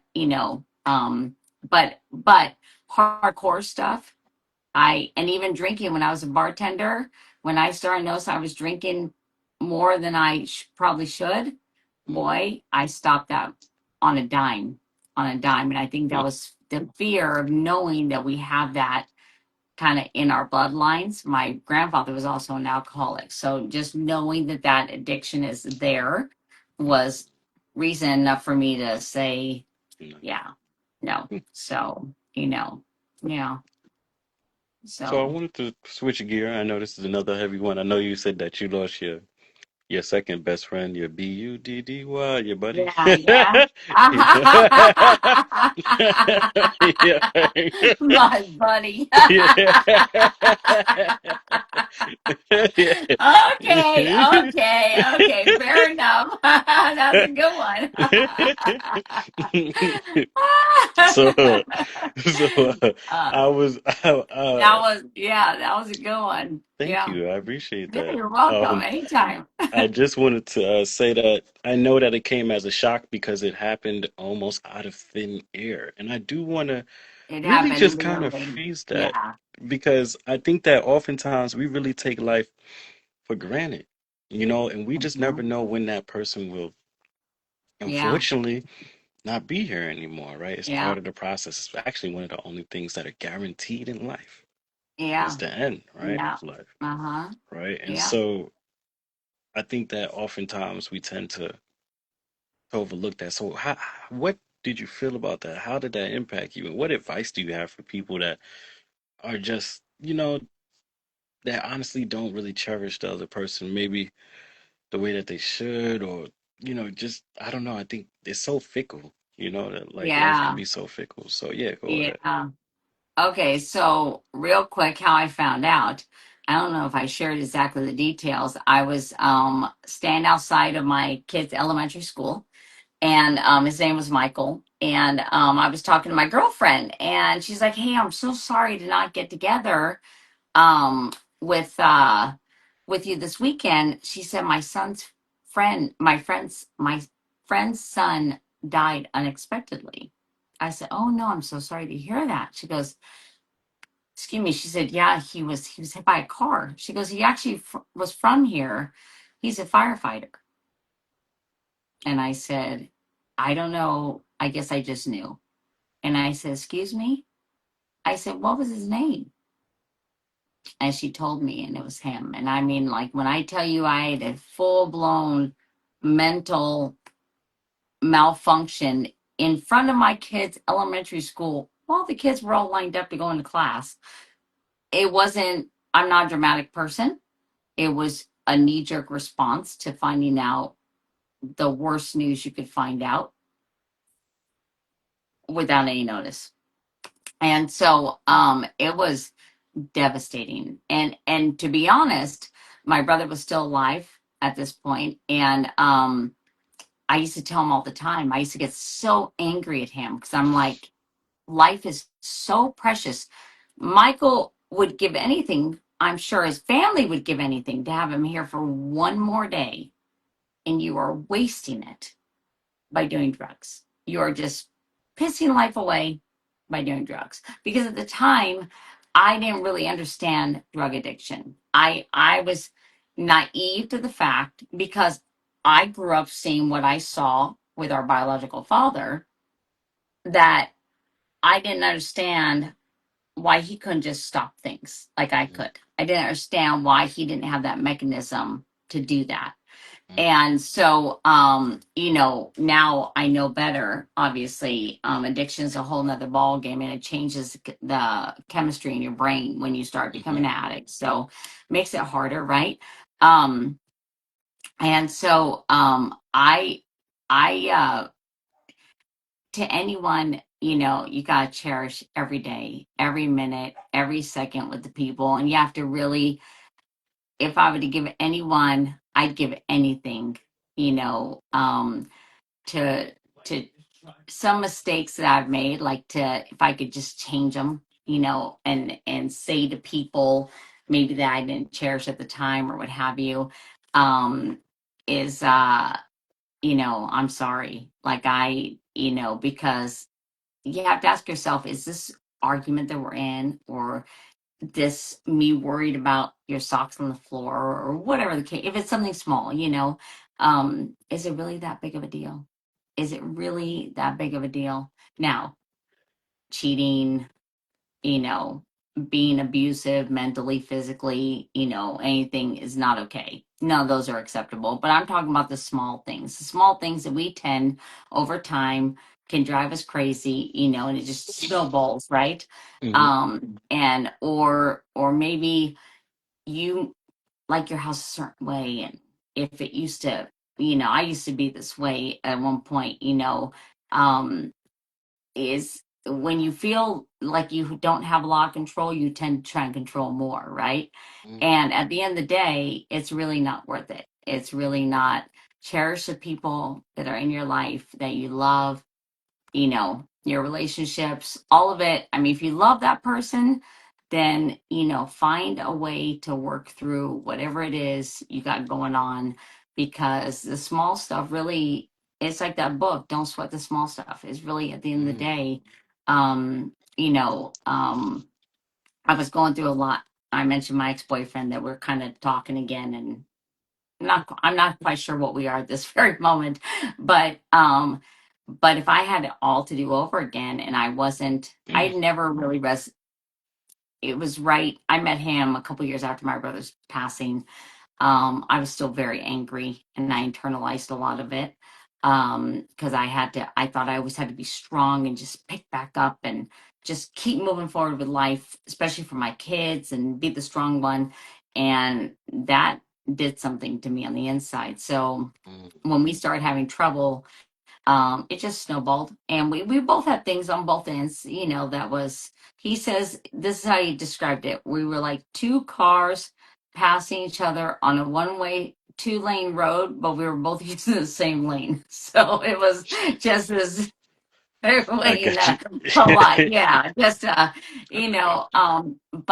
I tell him now that if I was then who I am now, it, this is a whole different Lisa. Like, I'm back to feeling whole and feeling like myself. And so I say to anyone out there that's been through something traumatic or struggling, talk to people, Mm, take that power away from whatever it is that you're going through or whatever has hurt you, and regain that. I just went through depression the last couple of years, menopause, love it. And it's like, yeah, it's been a wild ride. But the depression was really awful, just terrible. But when I started talking about it, the power of that depression hold started becoming less and less and less. So now if I'm having one of those off days, I tell my people, as in my kids, hey, I'm not having a very good day. Don't want you to worry. But if I'm just kind of not myself, I'm not goofing around or telling some terrible joke, then don't worry. I'm just having a bad day. I'm just mm-hmm. having an off day. But talk to people and be vulnerable. Be vulnerable with your, a lot of times I feel like couples and people, they get mad and they argue because they're, no, I'm right. Putting my stake in the ground. That's it, instead of saying, hey, I'm hurt. Like, I'm hurt and I really need to, this is how I'm feeling, because we don't want to be vulnerable because we feel that's going to put us in a position to be hurt. Does that make sense? At least that's how I felt. At least that's how I felt, and that So came from a young childhood, I you wanted to know. say something about that, about when people talk and they talk from a perspective of right and wrong. So what I've learned through trial and error is that I try to strip that away at the beginning of a conversation, depending on what that conversation is. A lot of conversations I try to strip it away. I'll even probably say it Nice. like, "Hey, I'm not talking to be right or wrong right now. We're just talking from two different perspectives, right? Nice. And it's Right. opinion to opinion, and there's no really right or wrong in this moment, you know? Now there are some things that do require like, hey, that was wrong and that was right, especially when it comes to boundaries and not necessarily expectations, but what you're willing to like, put up with, I guess, when you're in a relationship and what you're not, right? Right. So Right. it's just I do You're want to right. just say that out loud, just throw that out there. That I think people, if they took away trying to be right and versus, trying to prove Yes. the person wrong or whatever the case may be, if they just started Yes. taking that away from certain conversations or a good amount of Right. conversations, because they don't really need it, you're just speaking from your perspective a lot of the times. And Right. people feel so strongly about their opinion, but uh, they feel so strongly about their opinion that they claim it as fact. And Yeah. really, it's a strong opinion. Right. I wanted No, you're to absolutely right. You're 100%. Yeah. thank you. Good for you. You're welcome. I appreciate that. So 2020 was a year that we were all shocked. Okay. Yeah. But I was shocked, I'll be honest with you. I even lost some stuff during that time too. I lost my place to live. Oh, Close to so yeah, sorry. it was a weird situation. Yeah, Um, but what was so how did it shock you? How did that impact your life? I see that financially some things took place and it yeah. seemed like a lot took place with there. So I just wanted to highlight that. Financially, everything fell apart. It was, yeah, all hands on deck. And at the time, the third child that I mentioned that I had adopted, um, she decided that was going to be a good year to start running away and start, yeah. So I'm like, okay. So yeah. It was, and I'm not making light of that because I can laugh about it now. It was definitely not funny then. Because here I was, we were going to the beach. I thought we were getting closer. Here I am trying to struggle to make money, put food on the table. I'm going to the food banks. I'm trying to figure out how I'm going to pay the bills and all these things, right? And we're going to the beach during the daytime, so I'm thinking we're getting closer, like, right, like I just my other daughter, my biological daughter, was in New York at the time, and my son was working still, and so it was just her and I. Come to find out, she was sneaking out at midnight, from like midnight to 5 a.m., and then would sneak back in, and then would get up a couple hours later to go to the beach with me. Yeah, just craziness. So, anyways, it made trying to earn income even harder because I was doing Uber Eats. There weren't a lot of jobs that you could do. And those were ones that was one that was really needed, right? Because it was kind of, you were an essential worker in a sense, Mm, delivering groceries and food. Um, and uh, and so yeah, I everything was gone financially, lost it all, and worked tooth and nail for about 2.5 years. Sometimes 70, 80 hours a week, 7 days a week, neck injury and all. My neck didn't care. Nobody, I mean, I didn't care. I didn't have time to care about my neck, is what I meant to say. Yeah, it was really scary. There were times where I remember going, I just need $30 more to make rent. That's all I need, is $30 more to make rent. And then my lights, like my water, and just praying, and luckily there were some grace periods of things that were happening here in California that, helped us out financially. There was like, I qualified for only paying a fraction of the rent, only paying, same with help with the power and so forth, but that was only to a certain extent. And then 2021 came around and it was like, well, that's all gone now. So now what? mm. And now the real fun began. And so it was, yeah, it was a rough few years, and that's how I damaged my neck even further, just because I put it through so much wear and tear. I even at one point went on a handyman app. Now, I've always been good at putting things together, right? But this, this was You're a like, I'm whole not no nother level. handy man, Yeah, I used to be a maintenance man, so I get what you're saying about the different I levels of showed work up. for sure. Oh my God, it was ridiculous. I showed up to this woman's house to put together her furniture, and it was just me. They were supposed to send two of us, and they're like, is there anyone else with you? And I'm like, nope, just me. And she goes, really? Like, it was her outdoor furniture, right? Okay, so that was okay. The Pilates reformer, if you've ever lifted one of those things, is heavy, heavy, heavy, heavy. And it was all in the box. And I remember showing up to this woman's house, and her front doors were sheets of glass that just opened up. Okay. So you can imagine how nice this house was. She has this little office space. It's just me. It's a two-person job. It's in the box still. And I'm thinking, how am I going to get it out without damaging these floors, without hitting the wall? Like, it was ridiculous. I remember having to Mm. open like part of this cardboard and sliding a little piece out, going over to the other side. this part, slide. I'm surprised she didn't walk in going, "Are you okay in here?" But nope, she was fine. It took me a few hours, and I only had a couple extra nuts and bolts, and I just put those in my pocket. It worked okay. I tested it out, so it was good.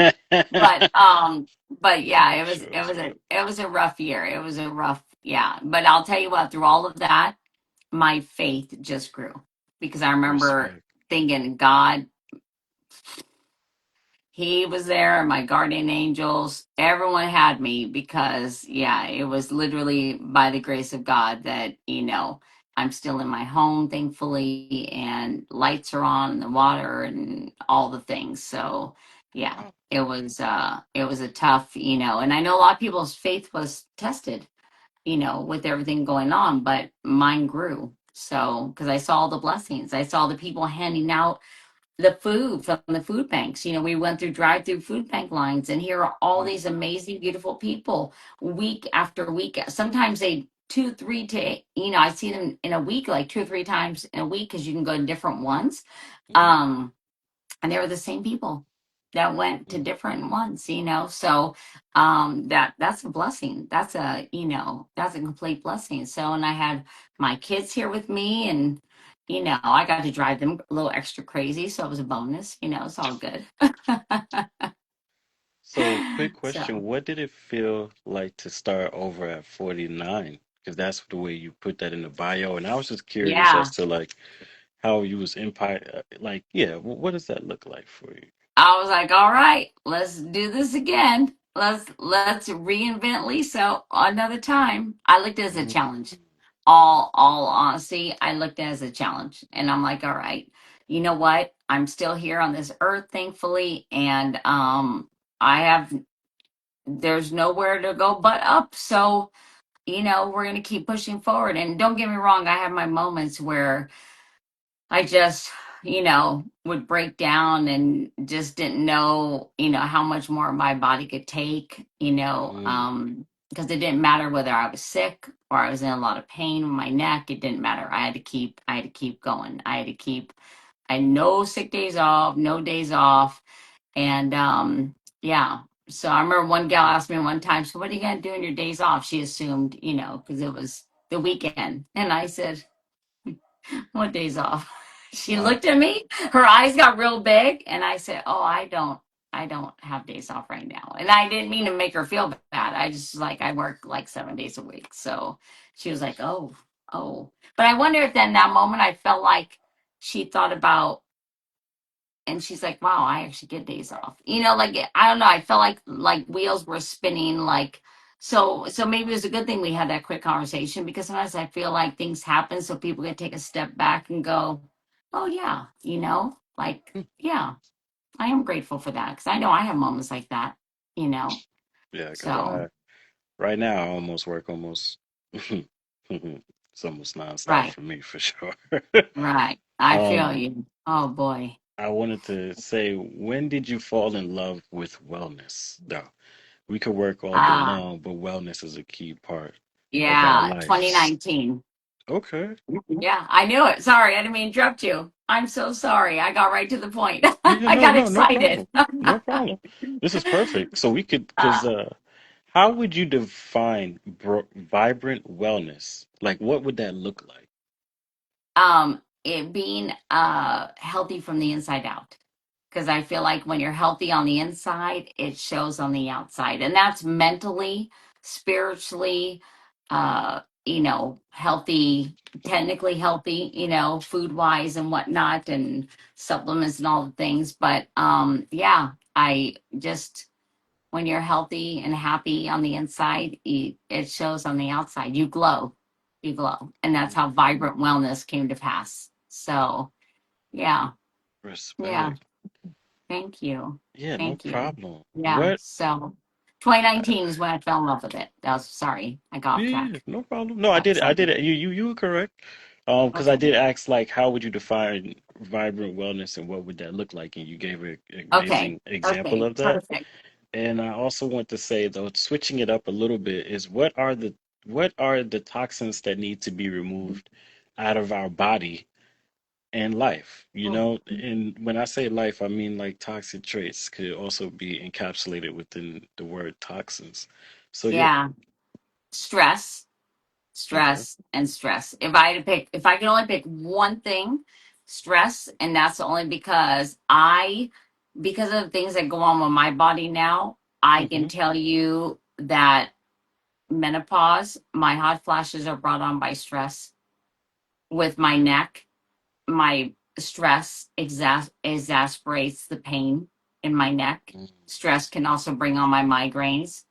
Stress can also bring on my nerve pain. Stress can bring on mood swings in people. Like stress is so toxic. But if I'm getting like right down to the toxins, because I am with a wellness company, um, really taking a look at the foods you're eating, making fresher foods, all this box stuff, all this fast food that we're exposed to, all the chemicals when you break down into each of those. What Chick-fil-A, they said, has like 58 ingredients in a chicken sandwich. That's Now, crazy.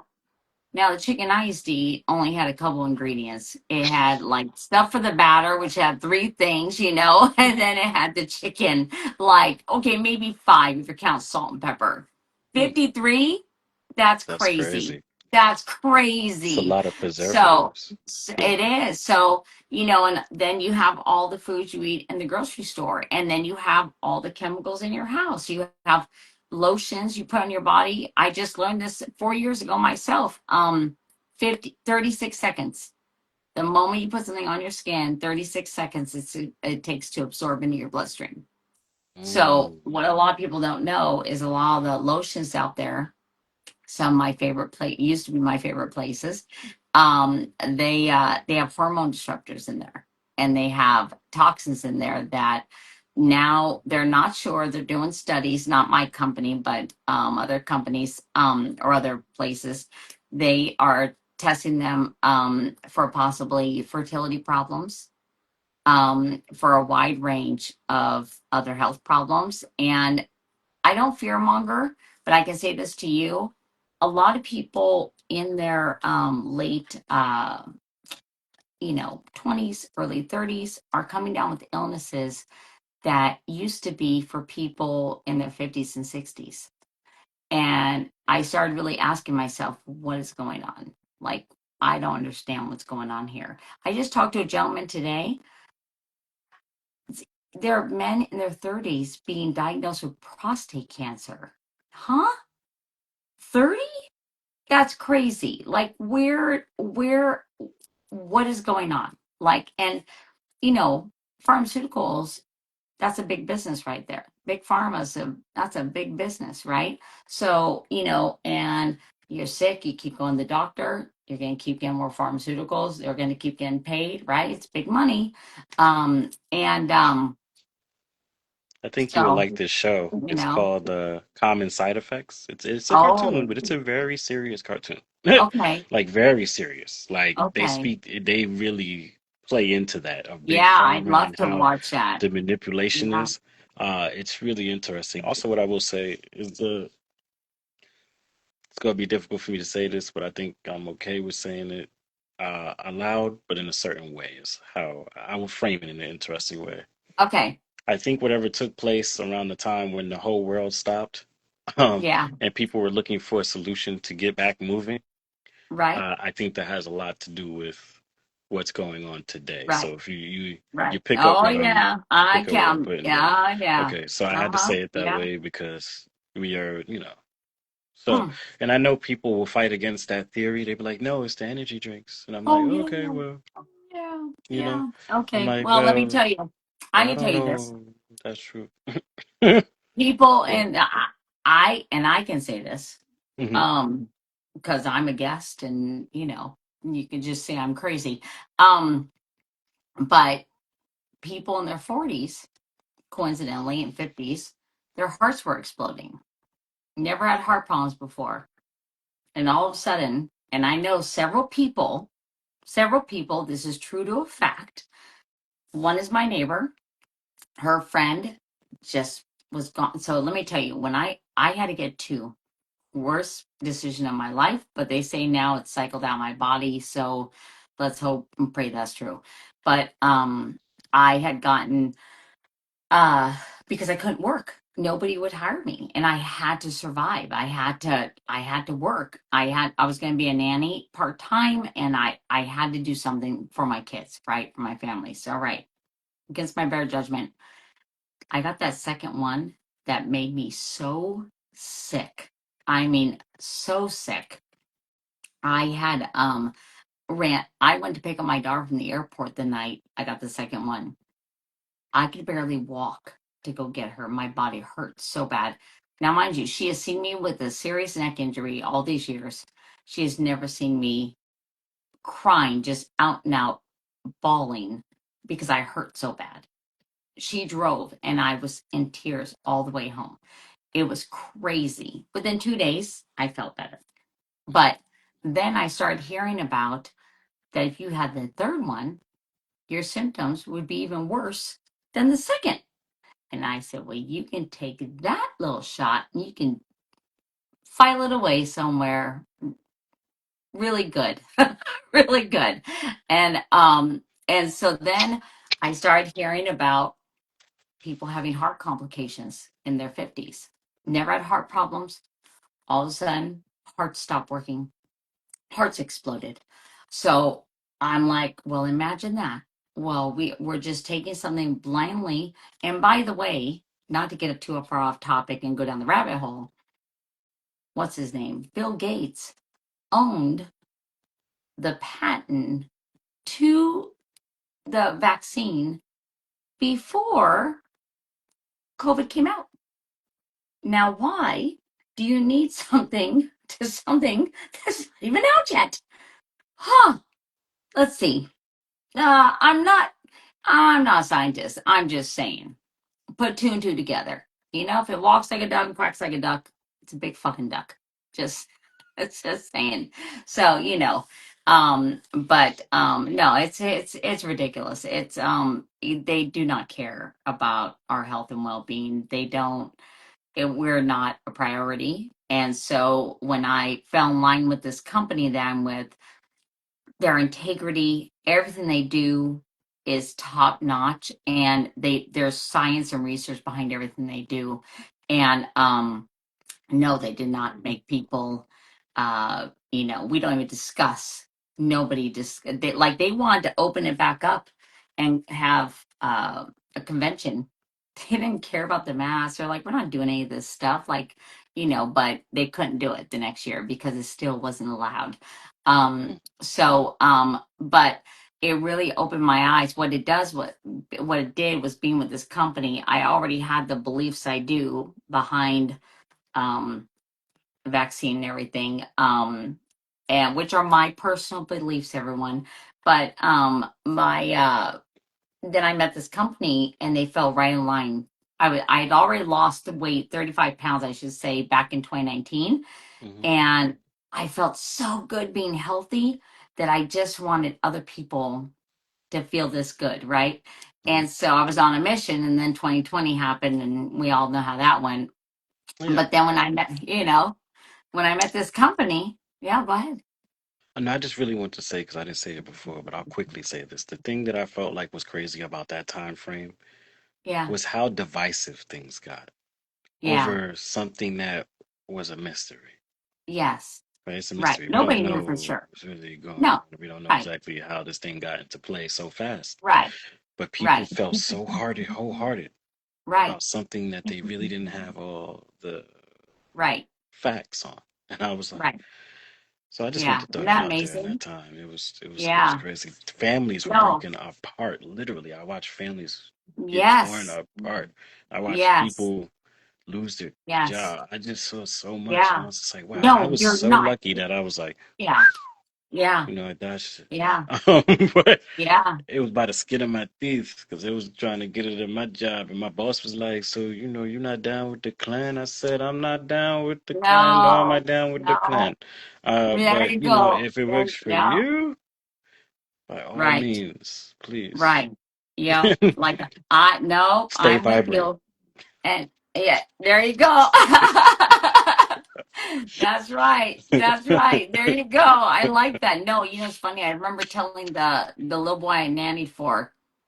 I remember telling his mom, "I'm not getting the third. I'm not." And I was fully prepared for her to say, then we'd have to let you go. But I was like, I'm not, because I strongly felt if I got the third, that could have ended Lisa. Like that was I was not playing Russian roulette with my life. I wasn't doing it. I already was put in that spot, and if it wasn't for my kids, and like doing what I felt like I had to do, because we were put in that spot. Otherwise I would have, yeah, left on my own, and I would not have done it. So yeah. I Let me just say, Mm. I wasn't real quick to jump on that. Like I held out as long as I could until I got to someone's house. They let me get all the way there. I drove a half hour or so. And they said, by the way, we forgot to ask, you did get vaccinated, right? And I said, no, actually I had not. And they turned me away. They said, I'm so sorry. We can't. Yeah, because people were so, I'm sorry. Just because the government says so doesn't make it so. But people were scared. They were running off of fear, and they were that fear will do things to you if you let it. And so they were running on fear, and I don't know. I never ran on fear during any of that. So As you you should know, not. yeah, You gotta stay vibrant. yeah, that's right. That's right. That's right. That's how that goes.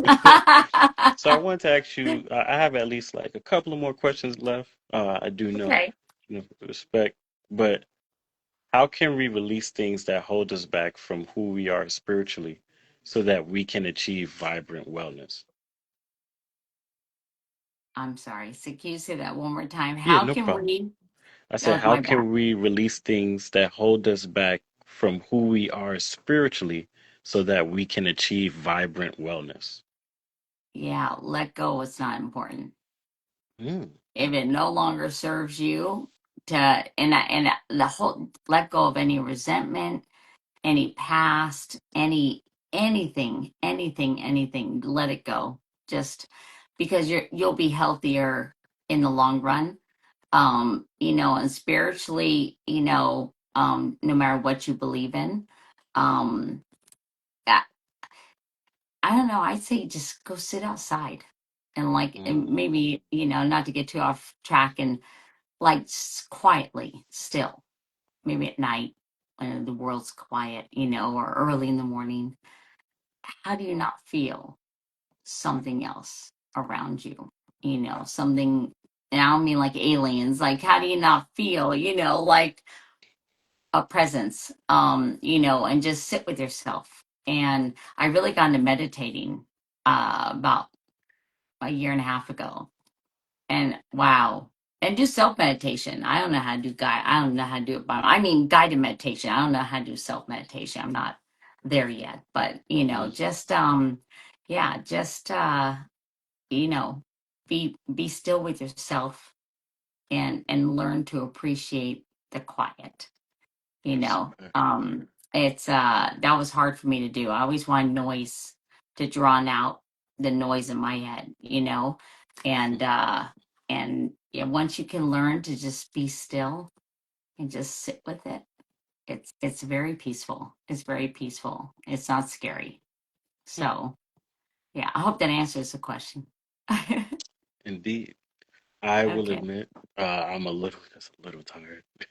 So Oh yeah, I was okay. going to Yeah. ask, what is your perspective on the power of words and its relation to how we can achieve vibrant wellness? I know people speak things into their life. I also know that Wow. speaking things also leads to like the manifestation of things, right, Yeah, around you.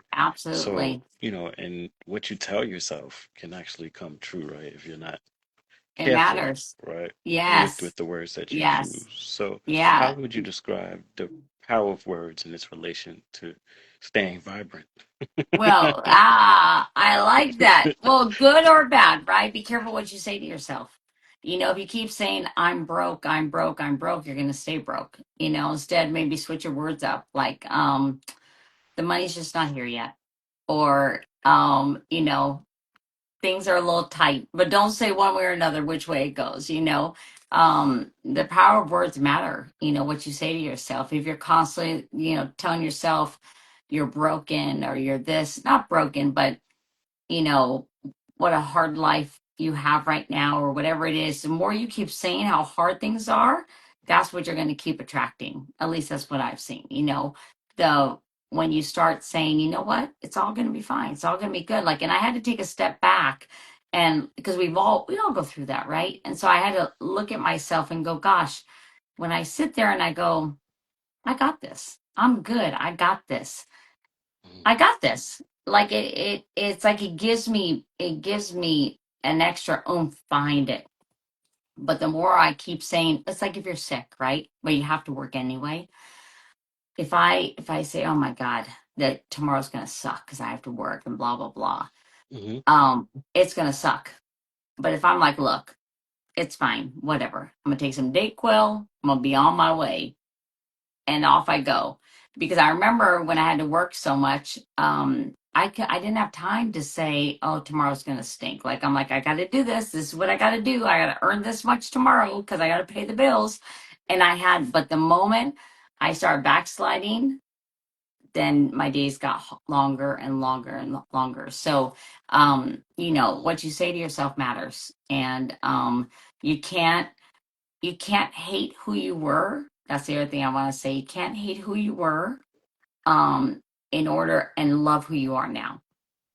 So Mm. say you were 40 pounds, like I was 40 pounds heavier 5 years ago, and I can't be like, oh my God, that person makes me sick to look at in those pictures. No, no, no, because that person helped me get to who I am now and helped me become vibrant. So, Interesting. you Nice. know, see, I had to do it now. But no, like it was, like I can't, because a lot of lessons was taught in that time. And it Mhm. led me to a healthier lifestyle, which now in turn I can share with other people, whether it's within my whether they're part of my business or not, or just in life, I can help other people, even if it's a couple tips on what I did to lose the weight, Mm. it's yeah. So be very careful what you say to yourself, good Indeed. and bad. Yeah, very careful. It's only one way to. Words matter, you know Yes, they do. words Indeed. words matter. It's yeah. So, I just want to thank you before I ask the last question. I want to thank you for You're coming on, welcome. You're welcome. Thanks for speaking to having me, me. being real, as well. That was just so cool. We then came up Yeah, with a new likewise. phrase that, I'll be glad to introduce at the end. You definitely talked about your BU. Did you, so I thought that was pretty funny. For sure. That's definitely one for the Oh books. my God. Um, but Oh. without further ado, I want to ask you, what does being human mean to you? Oh, um, life, being a human is just being kind to one another, and seeing how you can help out your the human next to you, right or left, up or down, doesn't matter.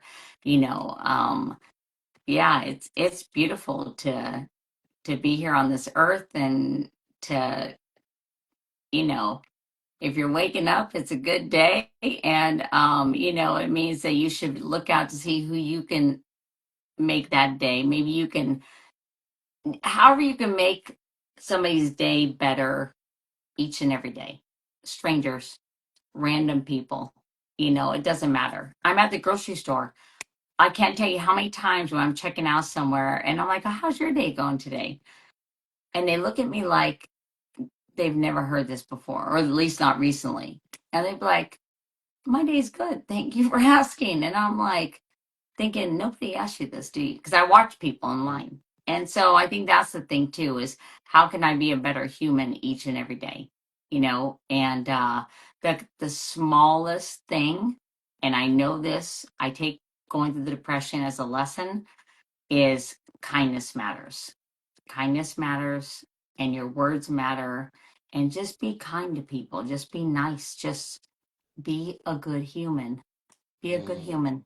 Just be a good human. You know, we're all on this planet together. I don't care what you are, what you believe in, what you don't believe in. I don't care. Just be a good human. That's all I care about. Just be kind to one another. You know, be kind. Just be kind. It's just not everything is black and white, and it has to be this way and that way, and or whatever. It's there's a lot of gray area. And I'll mm, tell you, do I have 2 seconds? I don't want to keep you because it's been a long. mm, I have these neighbors down below that have been frustrating me the last week and a half. Not because of anything they're doing. They're giving kids swim lessons. And the kids, when I say they're kids, they must be little. Like they sound like they're anywhere from 2 to 4 years old, maybe one and mm, a half to four. They're little. And they're screaming, no, no, no, no, no, please, no, no, no, no, no. And then in the pool they go. And I mean, when I say screaming bloody murder at times, wow. screaming bloody murder, that I have yelled out my window, like, what is wrong with you? What is going on with those babies down there? Like, this is not okay. Like, it's not. Even my girlfriend next door calls me. She's like, there's a baby, there's a kid screaming. Do you hear that? It's been going on for like 30 minutes. I had my music on. And I'm like, oh my God, it's still going on. Like, I had no idea. Yes. And it's crazy. And it's like, stop being so set in your ways that even a little one taking a step back and going, okay, maybe I can do something different. Don't be so arrogant as to think you know something just because you've experienced it or because you have more Mm, experience or whatever the case may be. Don't, it's like, why do we not trust our intuition? And I used to not trust it. I used to think, oh, I used to not listen to it, right? mm, And I say, I think it's because I was arrogant enough to think I knew better than God, because he's the one that put that in us to begin with. So once I started like really listening and tapping into that and trusting myself, then everything just flowed better. And so I'm saying, just to be a good human all the way across the board. Don't just my way or the highway. And if you see someone in need, we all have crazy busy days. Look up from your phone once in a while and just because you're going to see things, and maybe you'll experience something new and you'll have a great experience that you wouldn't have experienced if you weren't zoned out, because we have a life moves at a million miles an hour these days, right? We've all been guilty of it. Just take a minute, smell the air, smell a flower, not sound cliche, take your shoes off in the grass, get grounded. I don't know, smile at somebody. If you see someone crying that's by themselves, don't feel like you're intruding. Ask them if they're okay. And mm-hmm. someone's usually not going to yell at you for doing that, and just be kind to one another. Be a good human. Yeah.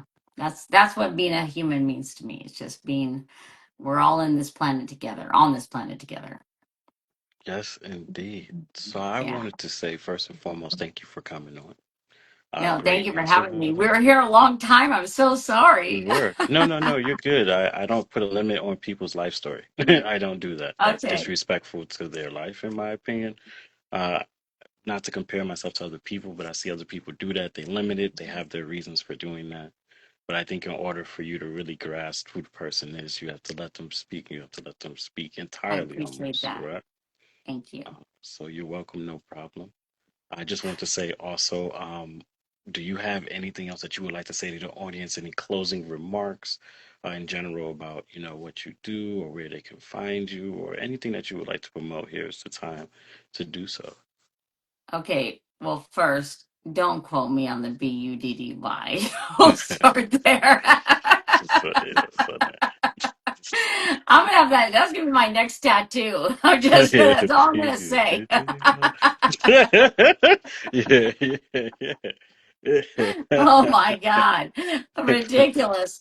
Um, so, so with that being said, um, uh, yeah, I'm if you guys want to learn more of what I do, I don't blast the company on stuff I'm with just because I'm more than just the company I'm with. So come talk to me. I'd love to have a conversation and show you what I'm all about, what the company's all about. And yeah, if you ever need a friend, you ever having a bad day, my inbox is always open for anyone that listens or um uh, listens. For anybody that wants to talk, I'm here to listen. It's been a long day, can you tell?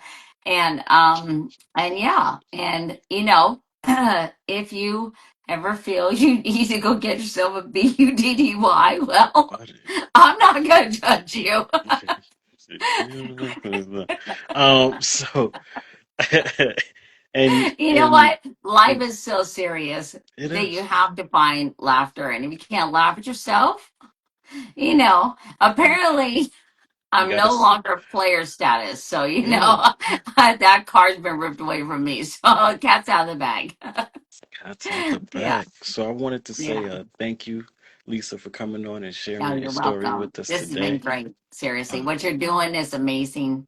I Thank wish you. you much success. I think it's beautiful. And the moment I connected with you, I thought, "Yep, this guy's gonna go somewhere." So, Thank you. yeah, you really, really. I've met a lot of people, and you set yourself apart. So, all seriousness, yeah, you're doing a great job, and I can't wait to watch. I can't wait to watch your journey and see where you are a year from now, 2 years from now, when you have kids, all the things. So, yeah, Yeah, I'm looking forward to awesome. kids. Yeah, But for those who usually watch my interviews, you know how we do, but I will just say it right now. I wanted to thank you again for thank coming you. on. I can't thank you enough for being vulnerable, being open, being fun My too, pleasure. humorous, and sharing with, the wellness, the trials and tribulations and the things that you've accomplished and learned along the way. Thank Um, you. hold on, hold on. Sorry. I'm No, very you're sorry good. for that. Excuse Oh, you're me. good. Thank you. So sorry for that. I apologize That's for that. okay. I just wanted to say thank you for coming on. Excuse the interruption. Oh, With no much worries. love, Things happen in life. That's life. I wanted to shout you out again for the vibrance, right? Your wellness or your Thank aspect of you. wellness is beautiful. Um, Thank you. and we could coin this right now. So I'm going to say it in a certain way. For all of those who usually watch this show, we're going to add a different twist to it today, and that is, regardless of our differences, the things that diversify us that we can unify with through learning from one another's perspective. In Right. today's age, especially with this interview, I would like people to focus on wellness as they continue throughout their life. Please stay vibrant and remember that we are all human. Until next Uh, time, everyone, have a good night. I Good will night. contact you soon, Lisa. I'll be in touch. And yeah, All right. Thank you so much. you're Have welcome. a great night.